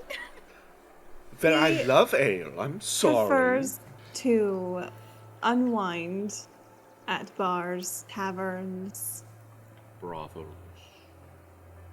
What? I didn't say that. those. Like, she almost rolls her eyes at the mention of a brothel. Well, there are many taverns. There is a spot in this district that specializes in crafting new sorts of spirits, ones that have not been tasted before. She refers to herself as a mixologist of sorts. Very unlikely to find anything normal there. Good. I think he is fond of that one. Yes. Also, I need to find somewhere that has really good cuisine here. Because Zahn just points at Kasumi because she made me try stuff before from here that was themed, and I liked it a lot. So, See? What was the word that you used? Theme? Cuisine. Cuisine? Oh, that is not what you said. Yeah. Oh. You said cuisine, like lasagna. It's like, what the fuck was that word? Just lost in translation. When he says it was themed food, he means food from this area. Yes. I liked the things they called dumplings. Yes. Those may be found in almost every tavern. She's like No, but painfully nodding her head. She's like, Yes, but the good ones? All of them have the good ones? it is a very common dish here. Well, yeah, but even in Rokusin, we have the one place that we go to that's always better than the others. Well, We know it can because go- we're always like, no, we don't want to go to other ones. We're going to that one. That one's a good place. we can go to a place that serves you ale and strange spirits, and they will most likely have dumpling. I'm sold. Let's go. Unless anybody else has places they want to go to, obviously. If you want something unique, it is not dumplings, but noodles. What is those? There is a place here that is only open at night. There's also the cart that wanders around the trade district. Can be a little difficult to find, but word spreads quickly when he sets up. If you enjoy spice and heat in your foods, there is another noodle shop that specializes in spices that will make your tongue go numb for days. And there is a place for brothels. Knew you would know. To be perfectly fair, it is not exactly a secret. Wow.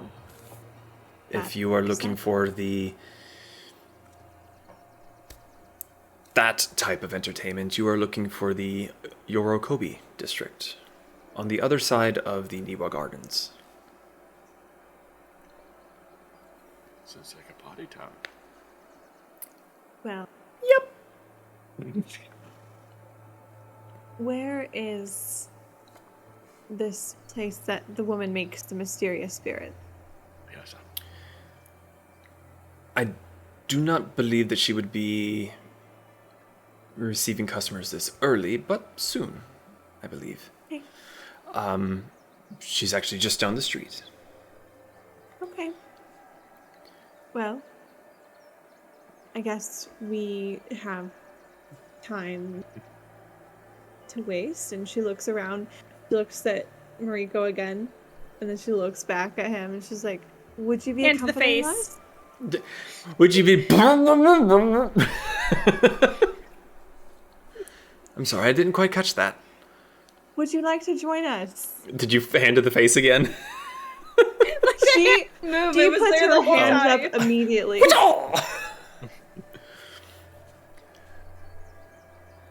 I do appreciate the invite. I am in desperate need of some sleep. Okay, well,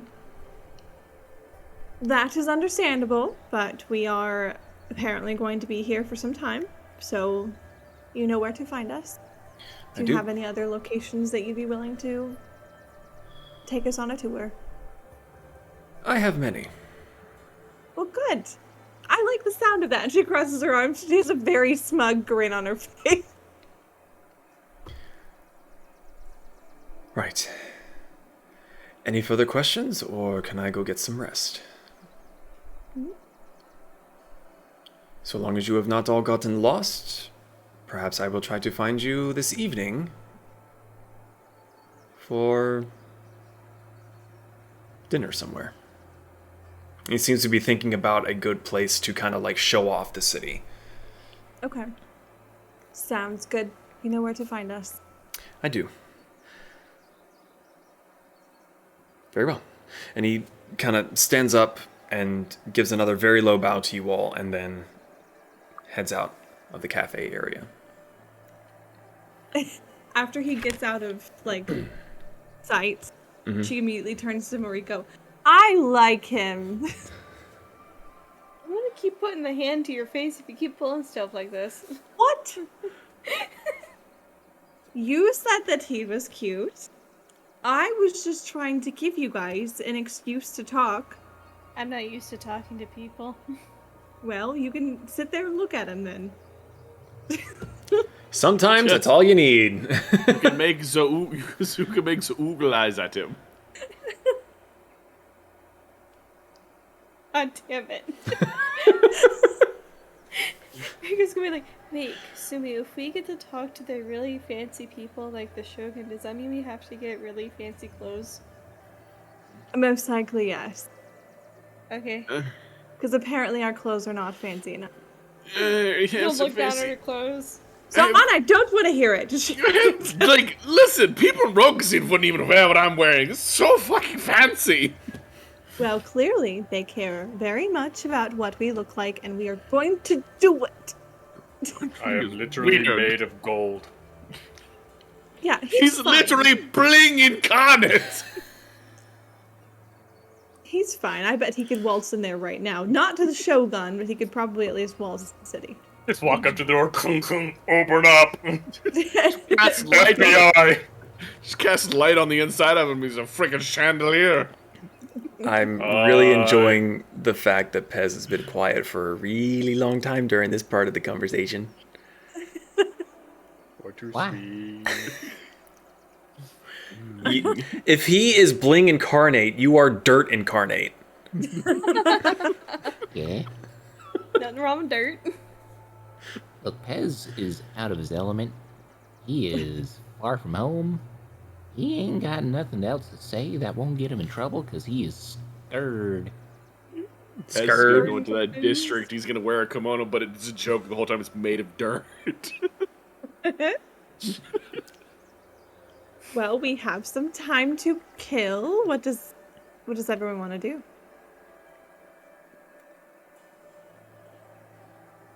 We do have to make sure that obviously eventually we go back to the cart so our tour guide can find us. I would like to head out to find one of the smithies for a personal project. Also, DM, would I be able to do some quick head calculations and figure out around what time Fern would actually be up and about to go through the door at a proper time? Make an intelligence check. Oh, joy. Because time He's math very is difficult.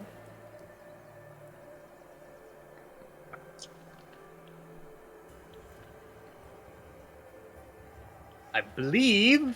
Let me check D&D Beyond just to be sure. Straight intelligence. Yep. 6. Roll a 2 plus 4.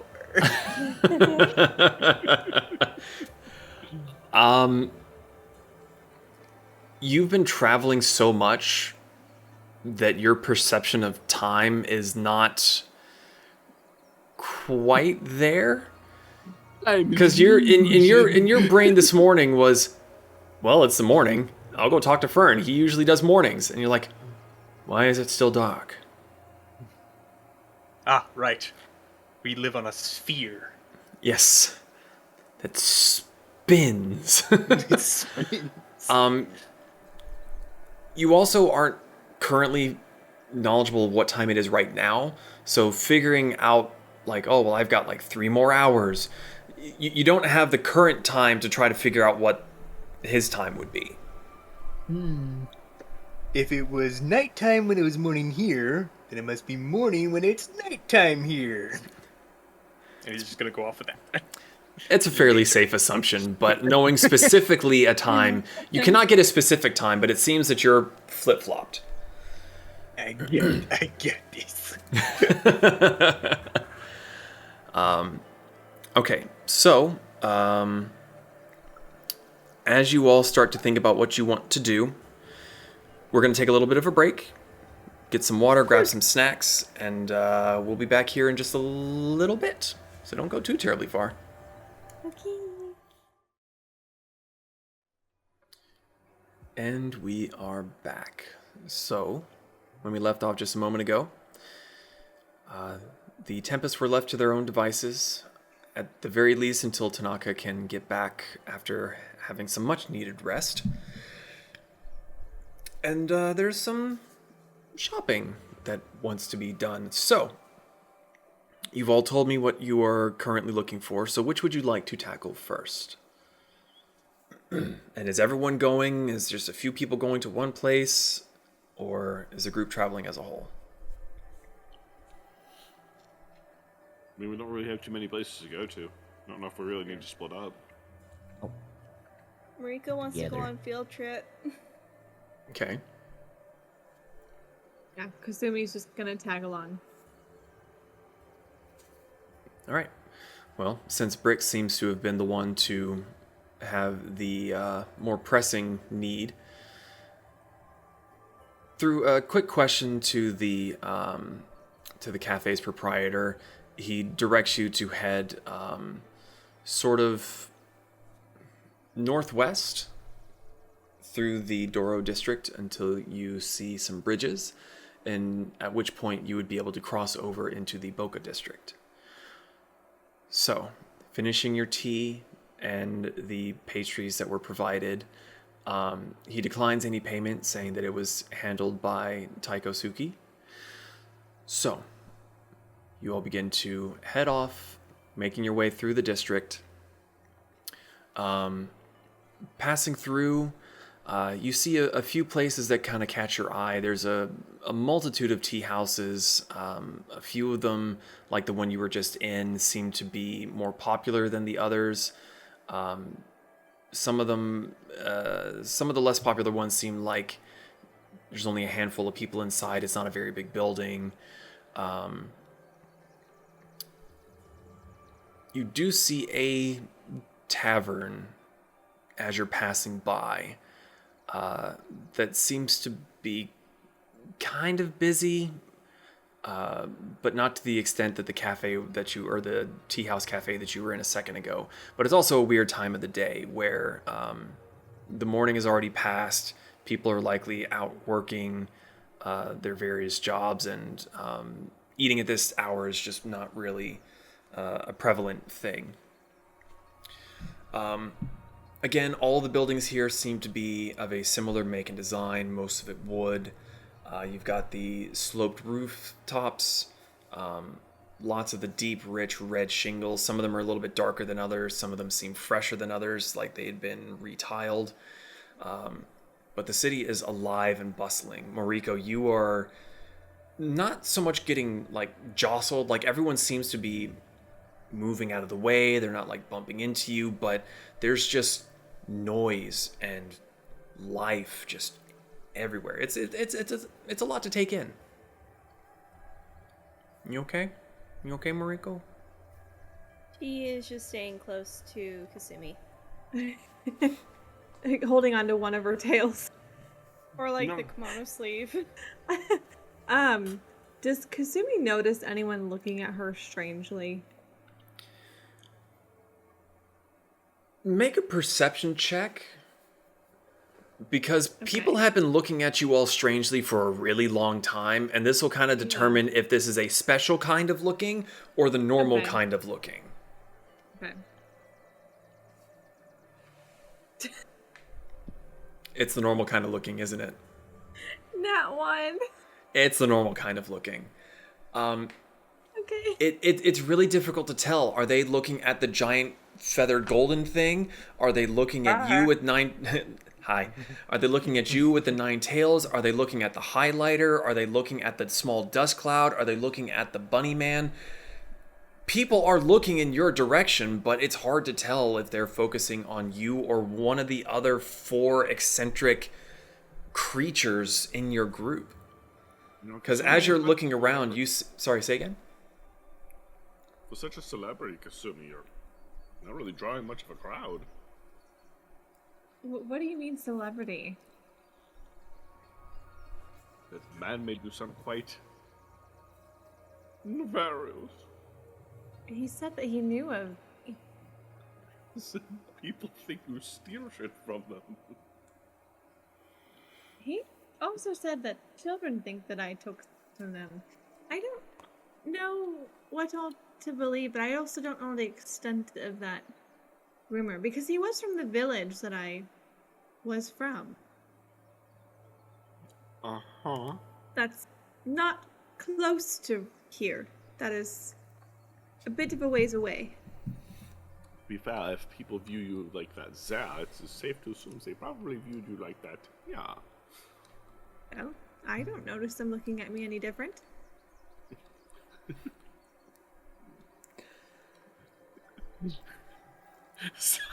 Gotta play into the nat one, you know? Fucking goddamn it, no. Zon's gonna look at the passerby, gesture at him, and point at Kasumi. Do you know who she is? The person you wave at is like carrying a basket full of what looks like really piddly vegetables. Like they don't look very healthy, and he kind of no. Don't know who his fox lady is? Should I? He's just like shaking her head. Okay, and he just like gives you a very wide berth and like slinks around and is like looking up at Brick. Is like, the fuck. Well, now I see why we didn't get into some whatever districts we couldn't get into. Nobody knows you here. I've never been here. To be Like fair, the people in the big city didn't know who I was, but the Tepetl Mountains could recognize me. See? I know for a fact if I were to go back to my home village, I would be known right away. Maybe not by the best of terms, but I would be known. Plus, it's also nice not being mechanized and pulled over every second. Like, it's nice to blend into the background so you can actually blend in. To be fair, I don't think we blend in, but I just don't think we stick out that much. I don't think blending is our best quality. I don't think I can blend in with anything. That's not true. If we find some flamingos, I think you would blend in perfectly. Fuck is a If flamingo? we find a treasury, I think I'd do good. But yes, I do actually kind of like not being recognized. It's nice.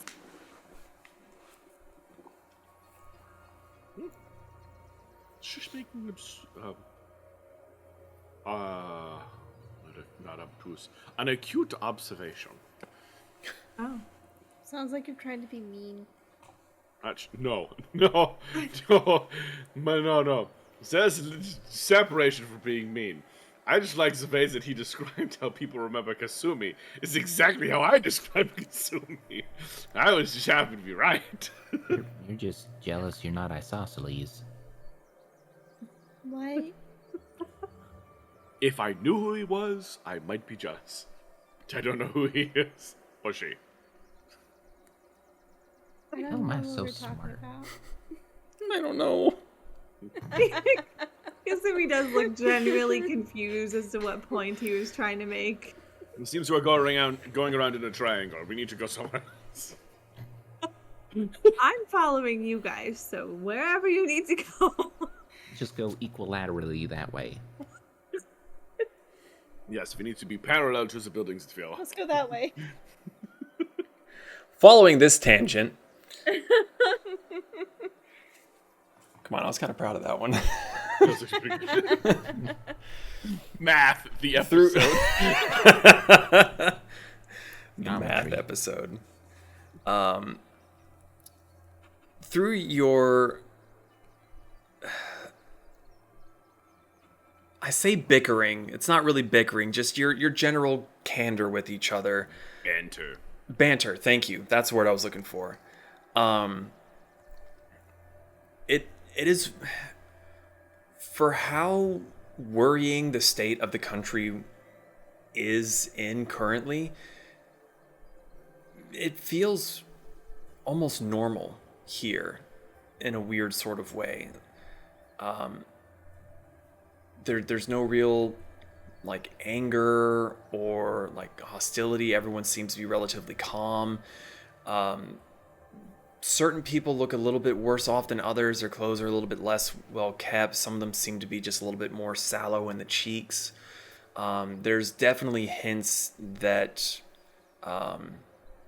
there's shortages of some kind going on, be it food or materials.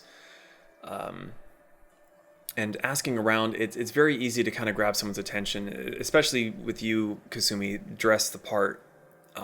You, of course, get weird looks because you're fairly abnormal. You're not quite tabaxi, but you're not a human, and you know everyone else that's following behind you. But through a few quick questions, you're able to very easily find your way to the bridges to get yourself into the Boca district, and from there, it's just as easy to find your way straight through. Basically, you're told, follow the road straight through here, you'll find yourself to another bridge, and then you will be in the Kura district, which is where the artisans are. And through the questioning brick, you come to find that there's a few places that you would suit your needs. If you're looking more for weapons, then you would be looking for a place called the Sword of Temptation. But if you're looking for armors, repairs, and more unique kind of crafting, you would be looking for the Fang blacksmith. The Fang! To the Fang. Again, it's fairly easy to find both locations. There's a few shops as you're passing through. In the trade district, you pass places that look like might be a pawn shop, a place that sells flowers of some kind, clothing. One place that looks like maybe it has books of some kind. Brick seemed to be like on a mission, so there wasn't a whole lot of time to really stop and kind of peruse. But as you cross the bridge to get into the Kura district, where in Boca it was very loud. There was haggling, there was hawking for people, trying to get people to come over and buy their wares. There's a lot of carts with crates that seem to be coming from the north, where once you kind of reach the main cross street, you can look straight down. You see a very, very tall tower out by the bay. And it seems to be under construction at the moment. Past that, you can see the glittering waters of the Kudong Harbor that, Kasumi, you are very well aware of exists there. But passing through there and over the bridge, you start to see less loud shouting of people trying to get your attention to very well made, very well kept storefronts that it seems like the difference between shouting to get someone's attention, they are trying to get your attention visually. There seems to be the few places that really kind of catch your eye is there's a very bright and colorful place that seems to sell musical instruments. There's another place that might catch Mariko's eye a little bit.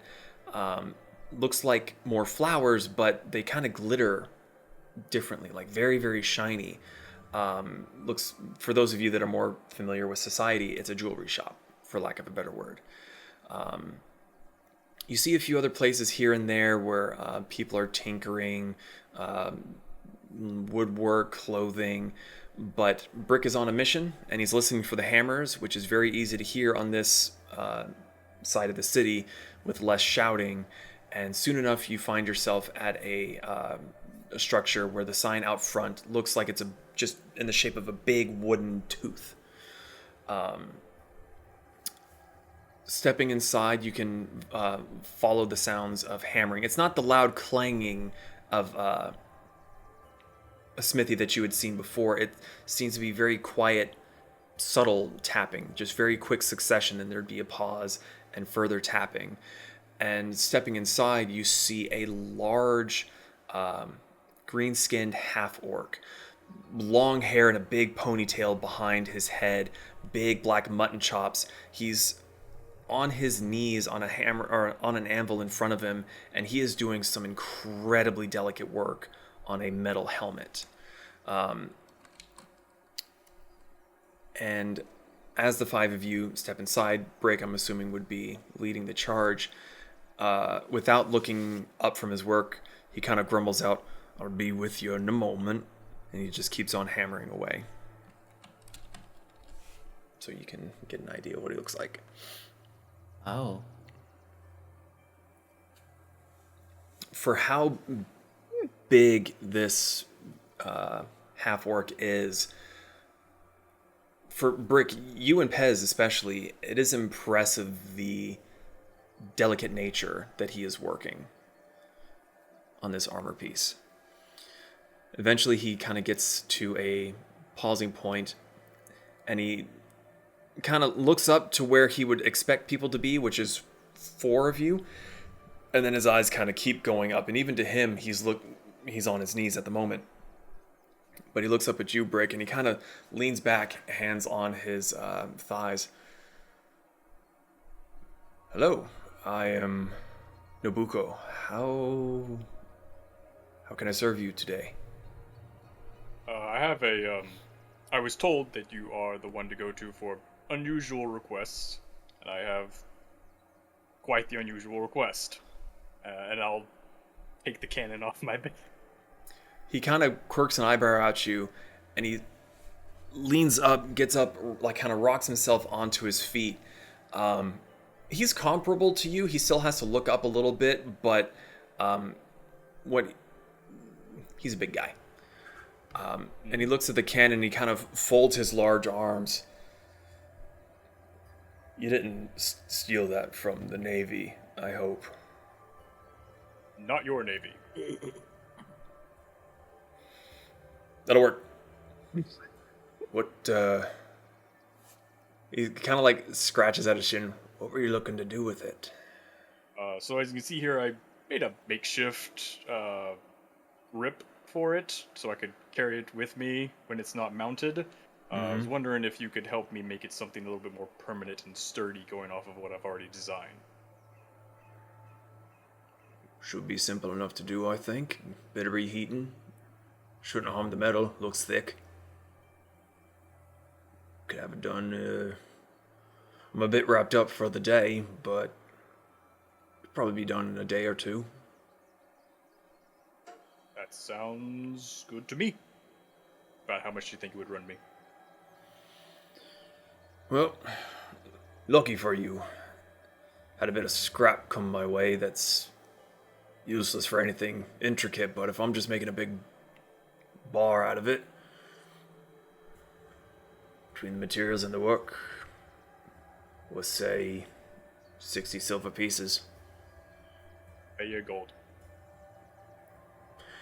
You see him kind of open his big fanged maw to start to haggle you down. He kind of... Deal. Sounds good. Because, haggling doesn't usually go that way. It usually goes that way. And you just went up. And it took him a minute for the gears to kind of like...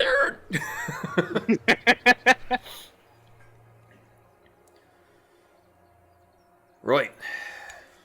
Hand her over. Hand it over. And If you could also, it's a big hunk of metal, but even he's able to just kind of like grab it and one-hand it and kind of look it over.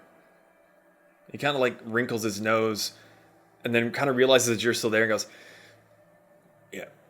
And sets it down. It was a brush job. Don't judge me too much. Apologies if I offended. I only had tinker's tools to work with. Anyway, did anyone else need anything here? Right. I'll flip him the gold, and look forward to seeing your work.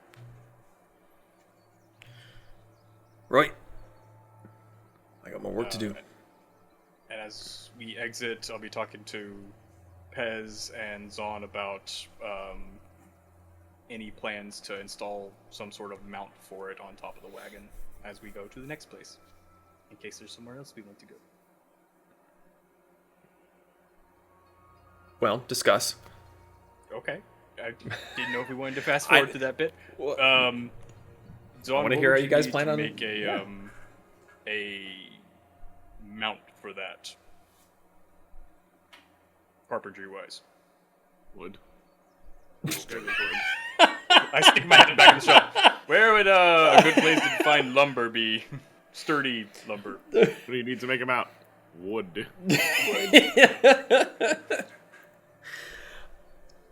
You can see that he's kind of already gotten back to his knees to start the work, and he kind of looks up like mid about to tap. You could try by the docks, but the supplies are fairly limited, so... You may be waiting, it sounds like. If you haven't noticed, there's been a lot going on in the country, and prices are going up, and I would check by the docks. Appreciate it. And poke my head back out. Did I see the jewelry shop on the way over? I know Brick was laser focused, but did he happen to see the jewelry shop? Very likely. I mean, whether or not you registered it at the time, I'd leave that up to you. But as I was saying before, a lot of these shops are meant to be visually eye-catching. So, yeah. I actually just remembered another thing I need. Would anyone like to go jewelry shopping? Sana's gonna just tip his head over to Kasumi. Well, I don't really need to buy any more jewelry right now. I'm gonna save my money because I have a feeling that we're going to have to spend a decent amount on new clothing. I couldn't help but notice that people in the fancy clothing also were covered in the weight of gold jewelry. Yes, but I'm gonna wait until we get advised on which kind of jewelry would be best. Plus, Zon, and if you want gold, just take a knife to Brick. Please don't. I mean, I already have my ear chains, and I have the crown, because she is wearing the crown today. She's trying to look fancy. So I'm going to wait on my jewelry shopping until I have advice from someone who knows what we need to look for. The queen of that village said no one remembers what the fuck it is. Do what? The village of the queen of the village she came from. We didn't dress like that. Oh no. We didn't. Just gives you a slow blink. We dressed more like this, and she like gestures around.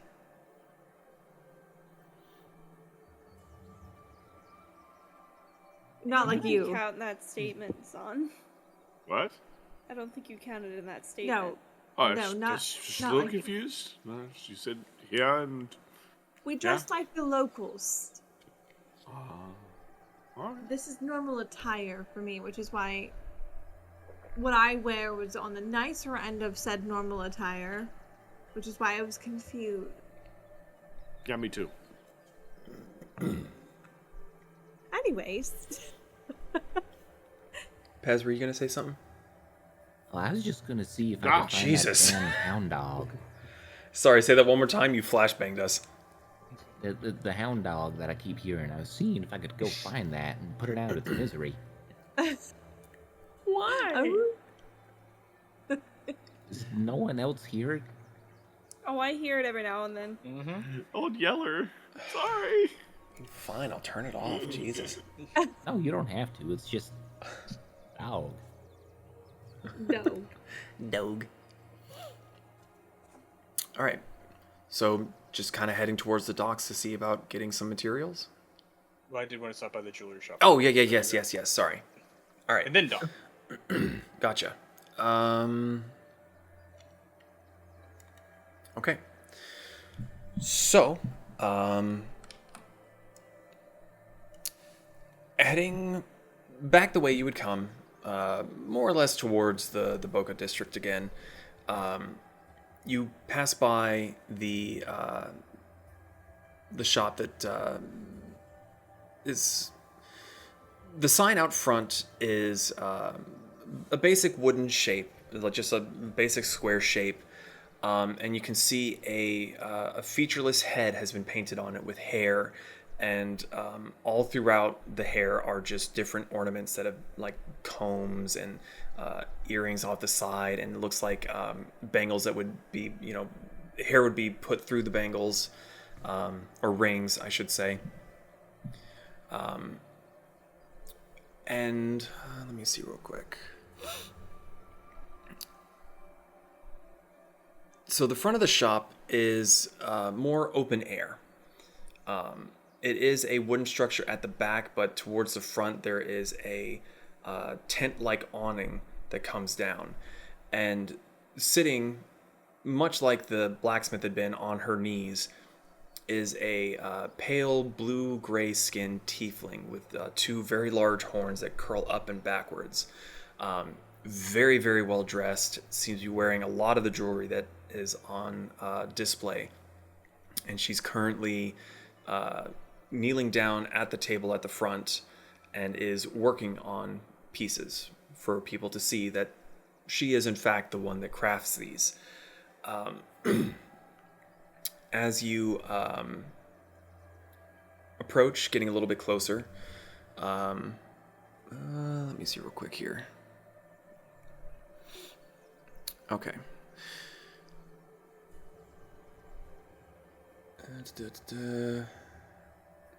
Okay.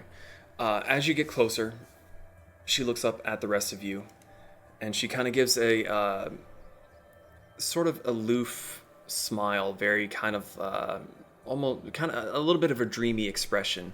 She's, hello. Looking for anything in particular? Yes, a little bit of an odd request. Not looking for a piece of jewelry, perchance. Wondering if you have any a material in stock, specifically sapphires of any sort. I have a few. How big are you looking for? Fairly big, something that would run me about 1,000 gold pieces.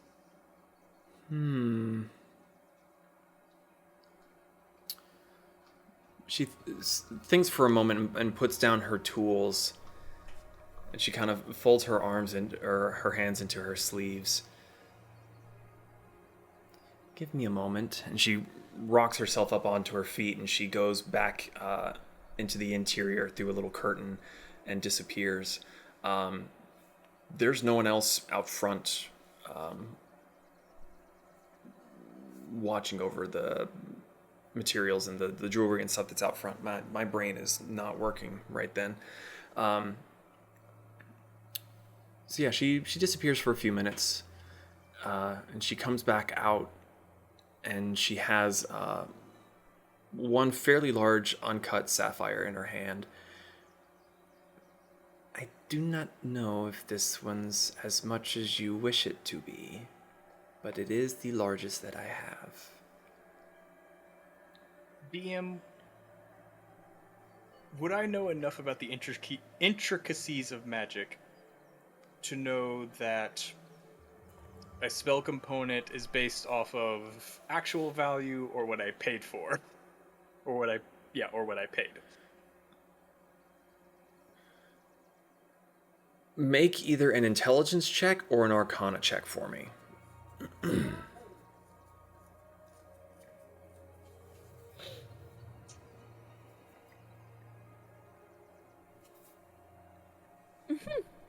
Wow. That bad, huh? Yeah. Do we do critical failures for ability checks? As you think, there's a small explosion and smoke comes out the ear holes. Error.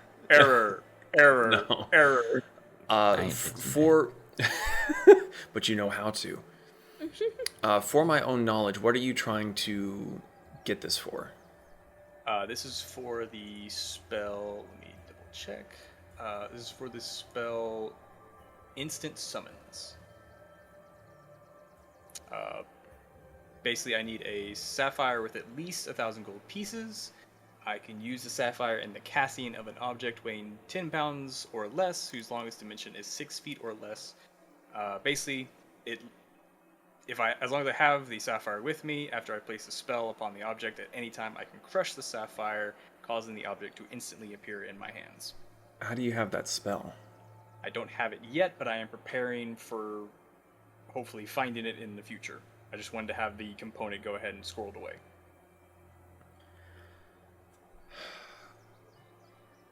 I am struggling to understand how Brick would know of that spell to get the components for that spell. Be honest, didn't think about that. Okay.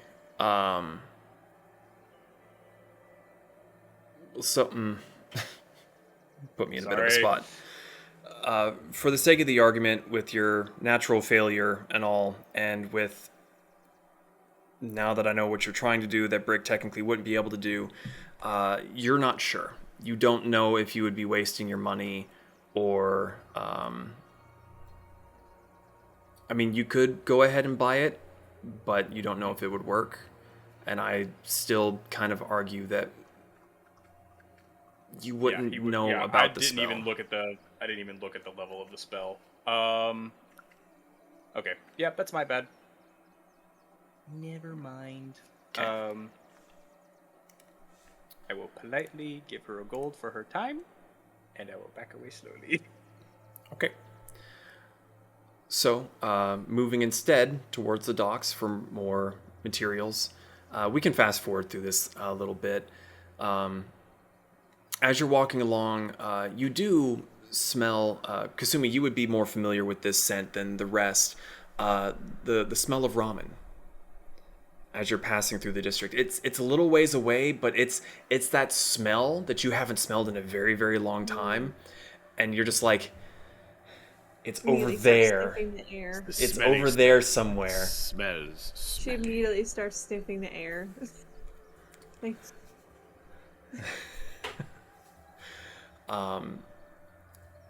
So, still looking for the wood? Or are you going on a side quest? That's kind of a question. Have we had food yet? Like, have we had lunch? Probably not. It's you've been walking for an hour or so. The city's pretty big. Should we stop for food? It kind of smells good. I mean, I smell something very familiar. Son, you said that you were interested in noodles, correct? Yes. Been interested in trying these noodles. Okay. Well, I guess follow, and then she like sticks her nose up and starts sniffing. And it's really funny because it's not quite animalistic, but you can definitely tell it's a little bit of her fox instincts just sniffing the air. It's not a normal human thing to do. But she's gonna try to figure out which direction this scent is coming. Okay. Between following your nose, like a toucan, and eventually getting down, like the area is pretty busy. I mean, it is a trade district. There's people moving crates everywhere. There's one side street that seems to be far busier than the others. And it becomes fairly apparent why. As you're going along, you see that there's a decent line of people, and you can see just a little cloth tarp or umbrella above some of the heads. Brick, you'd have a better sight of this because you're just fucking towering over everybody. The tent terminates fairly low. It's a very shallow kind of tent, and there's hanging lanterns on the side, and you can see the top of what looks to be a blue scaled head that seems to be moving around on the inside of it. The smell is much stronger, and Kasumi, you are hearing people speaking your native language that didn't think I was going to be able to make it today, thought he was going to be on the other side of the district. Thank God he's close to where I'm working today. And it seems that you've found the location of the smell. Okay. As soon as she kind of hears the buzz around it, she her eyes wide up. She's like, I think this is the cart that he was talking about. What cart? The Noodle cart? noodle cart. The one that's, famous within the area that everyone tries to hunt down when he has shop. We're going here. This is where we're going to eat. And she's pointing. All right, Kasumi, leads the way. Frustratingly so, it takes another 15 to 20 minutes before you get to the front of the line. Yeah. But as you're getting closer and closer, you are able to see more and more of this supposed cart. And finally getting towards the front, you see that there is a blue-scaled dragonborn working it. And it completely by himself. You can hear burbling pots, broth, the noodles that are kind of hanging from part of it that's already being hung out to dry and get ready for the next stage. He's dressed in fairly simple robes, surprisingly clean for doing all of this work by himself and being surrounded by food as he is. The cart itself is fairly small. But as you get to the front, he's looking towards you, Kasumi. I'm assuming you would be in the front of the line, heading off the pack. Hello. I'm assuming Hi. one bowl. Actually, no. My friends behind me have never tried these types of noodles before. This is going to be an experience. And I've heard a lot about your shop specifically. Well, that just won't do. So Rabbit ears sticking out from the side of Kasumi's. Yeah, Kasumi's here and you just see thunk.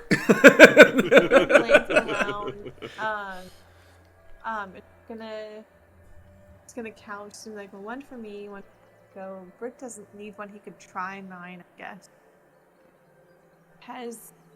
Do you have any bowls that have a high amount of meat? I have a friend that I honestly really thought you were likes about his to meat. ask if you had a kid's portion for Pez. I was gonna be so mad for him. Can he get a coloring book too? Does this meal come with a toy? I really didn't know where your process was going there. I was like, wow, Kasumi, holy shit. But no, okay. Heavier in the meat. That just brings me back to. Do you need a booster seat for your small green child? He really loves crosswords. So you're looking for 4 bowls, one of them having extra meat. Yes. You see 2 fingers sticking out from the side. I want 2. Oh, okay. An extra bowl of the meat one. It will take me a little bit, but I can do this. Okay. Well, how And about you see him cracking his knuckles. A challenge to treat foreigners to the best ramen ever. And he just starts working. He's pulling the noodles that are were on the side, getting ready to be used. He's pulling them down instead of the ones that were already ready made. Zahn, you start to salivate a little bit as you're smelling the meat being cooked to get ready for it. I'm assuming the one that had the extra meat was for Zahn. Yes. Okay. Yeah. Pez, Mariko, are you looking for anything special in yours? No dirt. Mariko is just salivating, smelling the smells, and just wants to eat because she's hungry. Smell. Egg. That is part of it. I'm saying Joanna, eggs. For making 5 bowls of ramen, he's fairly quick with it. Clearly very, very practiced at it. He has to pass them out one at a time because he doesn't really have the space, so he'll finish one bowl, hand it over, the next. He saves the 2 bowls that are the double meat ones for last. But eventually they are all presented. Zahn's just hyperventilating. It smells wonderful. It looks divine. He looks towards you, Kasumi. That would be 20 silver pieces, please. I think I could make that work. She reaches in and she gives him 3 gold pieces. He kind of like you guys have to understand, like, that's like his week's pay that you just gave him. So he's kind of a, would you be staying in Chunsu for long? Potentially. So we're going to be in the large cart house if you see us. He kind of like leans forward and kind of starts sniffing. Very well. Thank you for your patronage. And he kind of like, as excited as he is, he kind of leans to the side and goes, next. Yeah. She's just like, gonna grab her bowls and she's gonna start searching to see if there's like a bench or a ledge or someplace that we could all have a... Being on the docks, you're not like right on the water's edge. There's no real seating, but kind of looking around, you can see that there's quite a few workers that seem to just kind of be either squatting with their backs to a wall. Some of them have claimed like a crate that's just kind of sitting there. If you are willing to walk for a ways, then you could probably find a low ledge or somewhere off to the side that you can go and sit at. Or if you just want to sit in the busy thoroughfare, depending on how soon you want to eat. I have a feeling that Zahn's probably going to be done with the bowl by the time you figure out where you want to sit. Yo, walking, he's like, So, for Brick and Moriko, I need taste rolls. roll. Oh no! I would probably say, since Moriko mentioned it, I'll give you advantage. Since you mentioned salivating and smelling. Rick can't smell. Which is why he's just a flat roll. Yeah. What'd you get, buddy? Fortunate. Actually, where's my Yeah, you got a big D20 for that, right? Yeah, I got my specific D20 for this. The flavor 20. Where were you earlier? 15. 15. Pretty good. The noodles are a weird texture in your mouth. They don't really crunch like you enjoy, especially like with bacon. They just sort of like slide around. It's difficult to keep it in because it just wants to, noodle out. Tastes great, but difficult for you. Mariko? 18. Fucking divine. Kasumi is very intrigued to watch them try to use the chopstick. Oh fuck! Was that what the crunchy bit was? I only fingers. I don't know how that works. Should I roll to see if Mariko can handle the chopsticks? Make a dexterity check for me. I mean, Okay. All need to for make Brick, this fucking check. Kasumi at least got his bite for him because she wasn't even gonna hand him the chopsticks because there was no way it was gonna happen. Oh Yeah. fuck! Okay, let's go down the line. So Mariko, Natural 20. You're fine. yeah. You're used to eating with sticks, and like Yeah. just looking at Kasumi, you're like, okay. Pez, 19. you go at it with two hands and trying to like salad fork it, but then you see Moriko and Kasumi, and you go, oh, like tweezers. Ah. Like getting that really annoying splinter out of my scales. Oh, this is good. This is great. This is fine. Got it sorted. Zon. I'm from Rogue Casino. We don't use hands. We have mouths. Roll a natural 1. Oh, no. So it's not so much that you failed to use them. This was quicker. I sit there, try, realize I don't have enough fingers to make it work. Fucking Kasumi is like got like a very happy look on her face, just looking between, Mariko and Pez that are expertly using it. And then her face moves to Zahn, and her face drops in horror as he is embarrassing the living shit out of her right now. Yeah. Meanwhile, Brick has learned how to slurp, but it's just the same noodle over and over. Riko's just doing little happy wiggles as she eats. Dot just sees Kasumi look at him. What? I can't use the sticks with my fingers. There's a bit of broth, and it's kind of all over the place. And the fluff. Did you like it? Both of the bowls are gone at this point. Like, there is nothing left. There are no survivors from this war.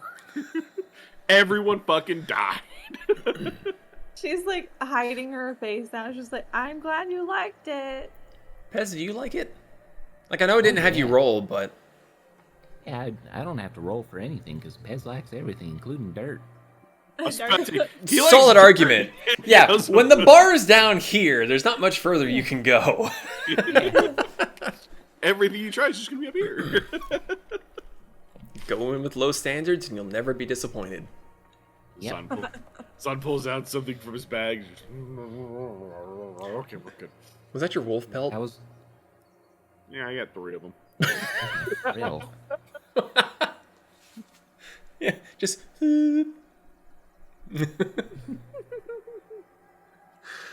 Alright, so you have a very, very delicious lunch. And eventually, you're not terribly sure what to do with the bowls. You kind of look around at other people that are, like, eating, and they all seem to be returning the bowls back to the cart. One trip for... Sounds like Brick eats this. The bowl? No. But... She takes the bowl from him. It's like, we're done. She's done licking that. You handed it to Brick. Yeah, I was going to have him eat it. She takes the bowls and puts them away. Okay. You bring him back to the cart, and he thanks you again. It doesn't take you long to find someone that's willing to sell you some wood. Thankfully, the supply doesn't seem to be as bad with that particular material. How much are you looking to get, Brick or Zahn or whoever's talking about working on this mount? How much do we need? How big do you want this amount?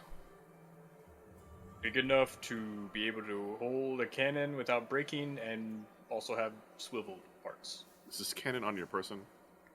Not anymore, but it's the one you've been seeing me lug around for a long time. DM, whatever would we need to make an appropriate mount for this cannon? If we've seen it forever, I'm pretty sure I can figure it out. Yeah, I kind of wanted to see how you guys would interact with each other on it. But with your know-how, you're not terribly familiar with cannons because you feel like that's kind of the coward's way out, but you've seen them. So you kind of have an idea. I'm sorry, I do not deal with your coward weapons. But I will build you a mount. Thank you. The wood is far more expensive than you were expecting it to be. It's priced at 20 gold. Isa, Well, it's. we could just go outside of the city and cut a tree down. I think that's kind of the point. That no, we can't. Who's gonna stop me? I meant there's not really any trees to cut down. Zon, looking back at it, most of the trees that you had seen were in a very, very sorry state. Like, sure, you could have made a mount out of it, but even your know-how with wood, you wouldn't have tried to build a boat out of those trees. You wouldn't have even gotten a piece for, like, a patch from those trees. I wouldn't make the Edie sticks with these. Right. Okay. So Brick is now carrying a shit ton of wood. Got it. Kasumi, Uh-huh. you said you wanted to go clothing shopping, right? Not yet. We will have to. But I'm gonna wait until we hear back from our contact, Okay. so she can tell us exactly how she expects us to dress. Okay. Cause I had a thought of like wearing something similar to you, only my size, but like blue and maybe with like purple flowers or something. Yeah. I mean, we could just have you go buy a casual kimono if you would prefer. Sure. So we can keep a lookout to see if we potentially see any tailors or shops. That is if we ain't got nothing else to do. The only other thing that I had planned was for us to go back and get ready for going back out for dinner tonight, which we've got some time.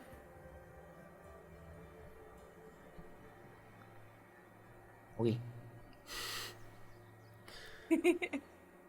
Okay, so is the plan to look for a clothing shop or heading back to the cart for the day? I would say unless Pez has something else in plan, I would say we would keep an eye on our way back to the cart, and if we see something, we'll stop it.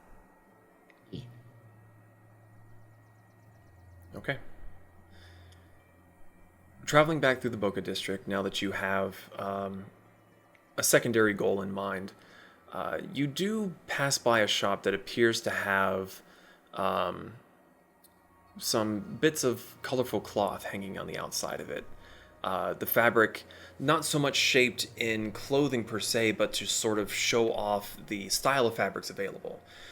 You can definitely see more solid colors that look to be kind of like the interior part of kimonos that are meant to be comfortable, and then the sturdier part for maybe more winter garb, and then the very, very fine silken floral patterns, the finger waves, different kinds of designs. They're all hanging out, or there's a bunch of them hanging outside, just gently kind of blowing in the breeze. And you can hear the sounds of working going on the interior. The door seems to be kind of propped open. You are welcome to go in if you want, or if you just kind of want to mark it down as there is a tailor shop in this area and go back later. She points it out to Pez. Pez, this looks like they might have some things. Do we want to stop in today, or do we want to wait? We can wait. We have a mission to do. We have a dinner date. She smiles. Yeah.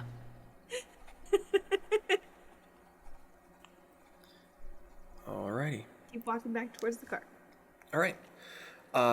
So you spend the next 45 minutes or so kind of wandering back through the city in the general direction of the cart, getting a lay of the land, seeing the people, seeing the traditions and the style of the area. And as you make it back to Cassie's sanctuary, she seems very excited to see you all. She's seen ducks. She's been seeing little flower petals flying by. She's just very excited to tell you all the things that she's seen while she's been sitting there, and that she's been getting a lot of really interested looks, people that seem confused, children that come running up to see it and then getting grabbed by their parents. No one's that she's noticed seems like nefarious. It's just she's been getting attention and she likes it. So as you all get back into the wagon and you start thinking about what you want to do until Tanaka comes back, that is where we're going to end for the night. So thank you all so much for joining us as we explore this new city, this new region, working through a lot of new names and a lot of new kind of dialects and naming schemes. So we'll get better at it as we go along. But any questions, comments, concerns before we sign off? Any other announcements that came to mind? Oh, join us in the Discord where we do stuff. We do stuff in the Discord. And it's free for anyone. We like a doodah cha-cha. Anyone and everyone is welcome to join and hang out and chat. So yeah, join us. Have fun. Chat. I got nothing else. I'm stalling for time for no reason. So thank you all for watching. I hope you have a great week, a great weekend. You're staying safe. Hoping the hurricanes have not affected you too much and everyone has been safe and will continue to be safe. And we will not be back next Friday. Our other campaign has come to an end and we're still in kind of the lull period trying to figure out what's going on for that.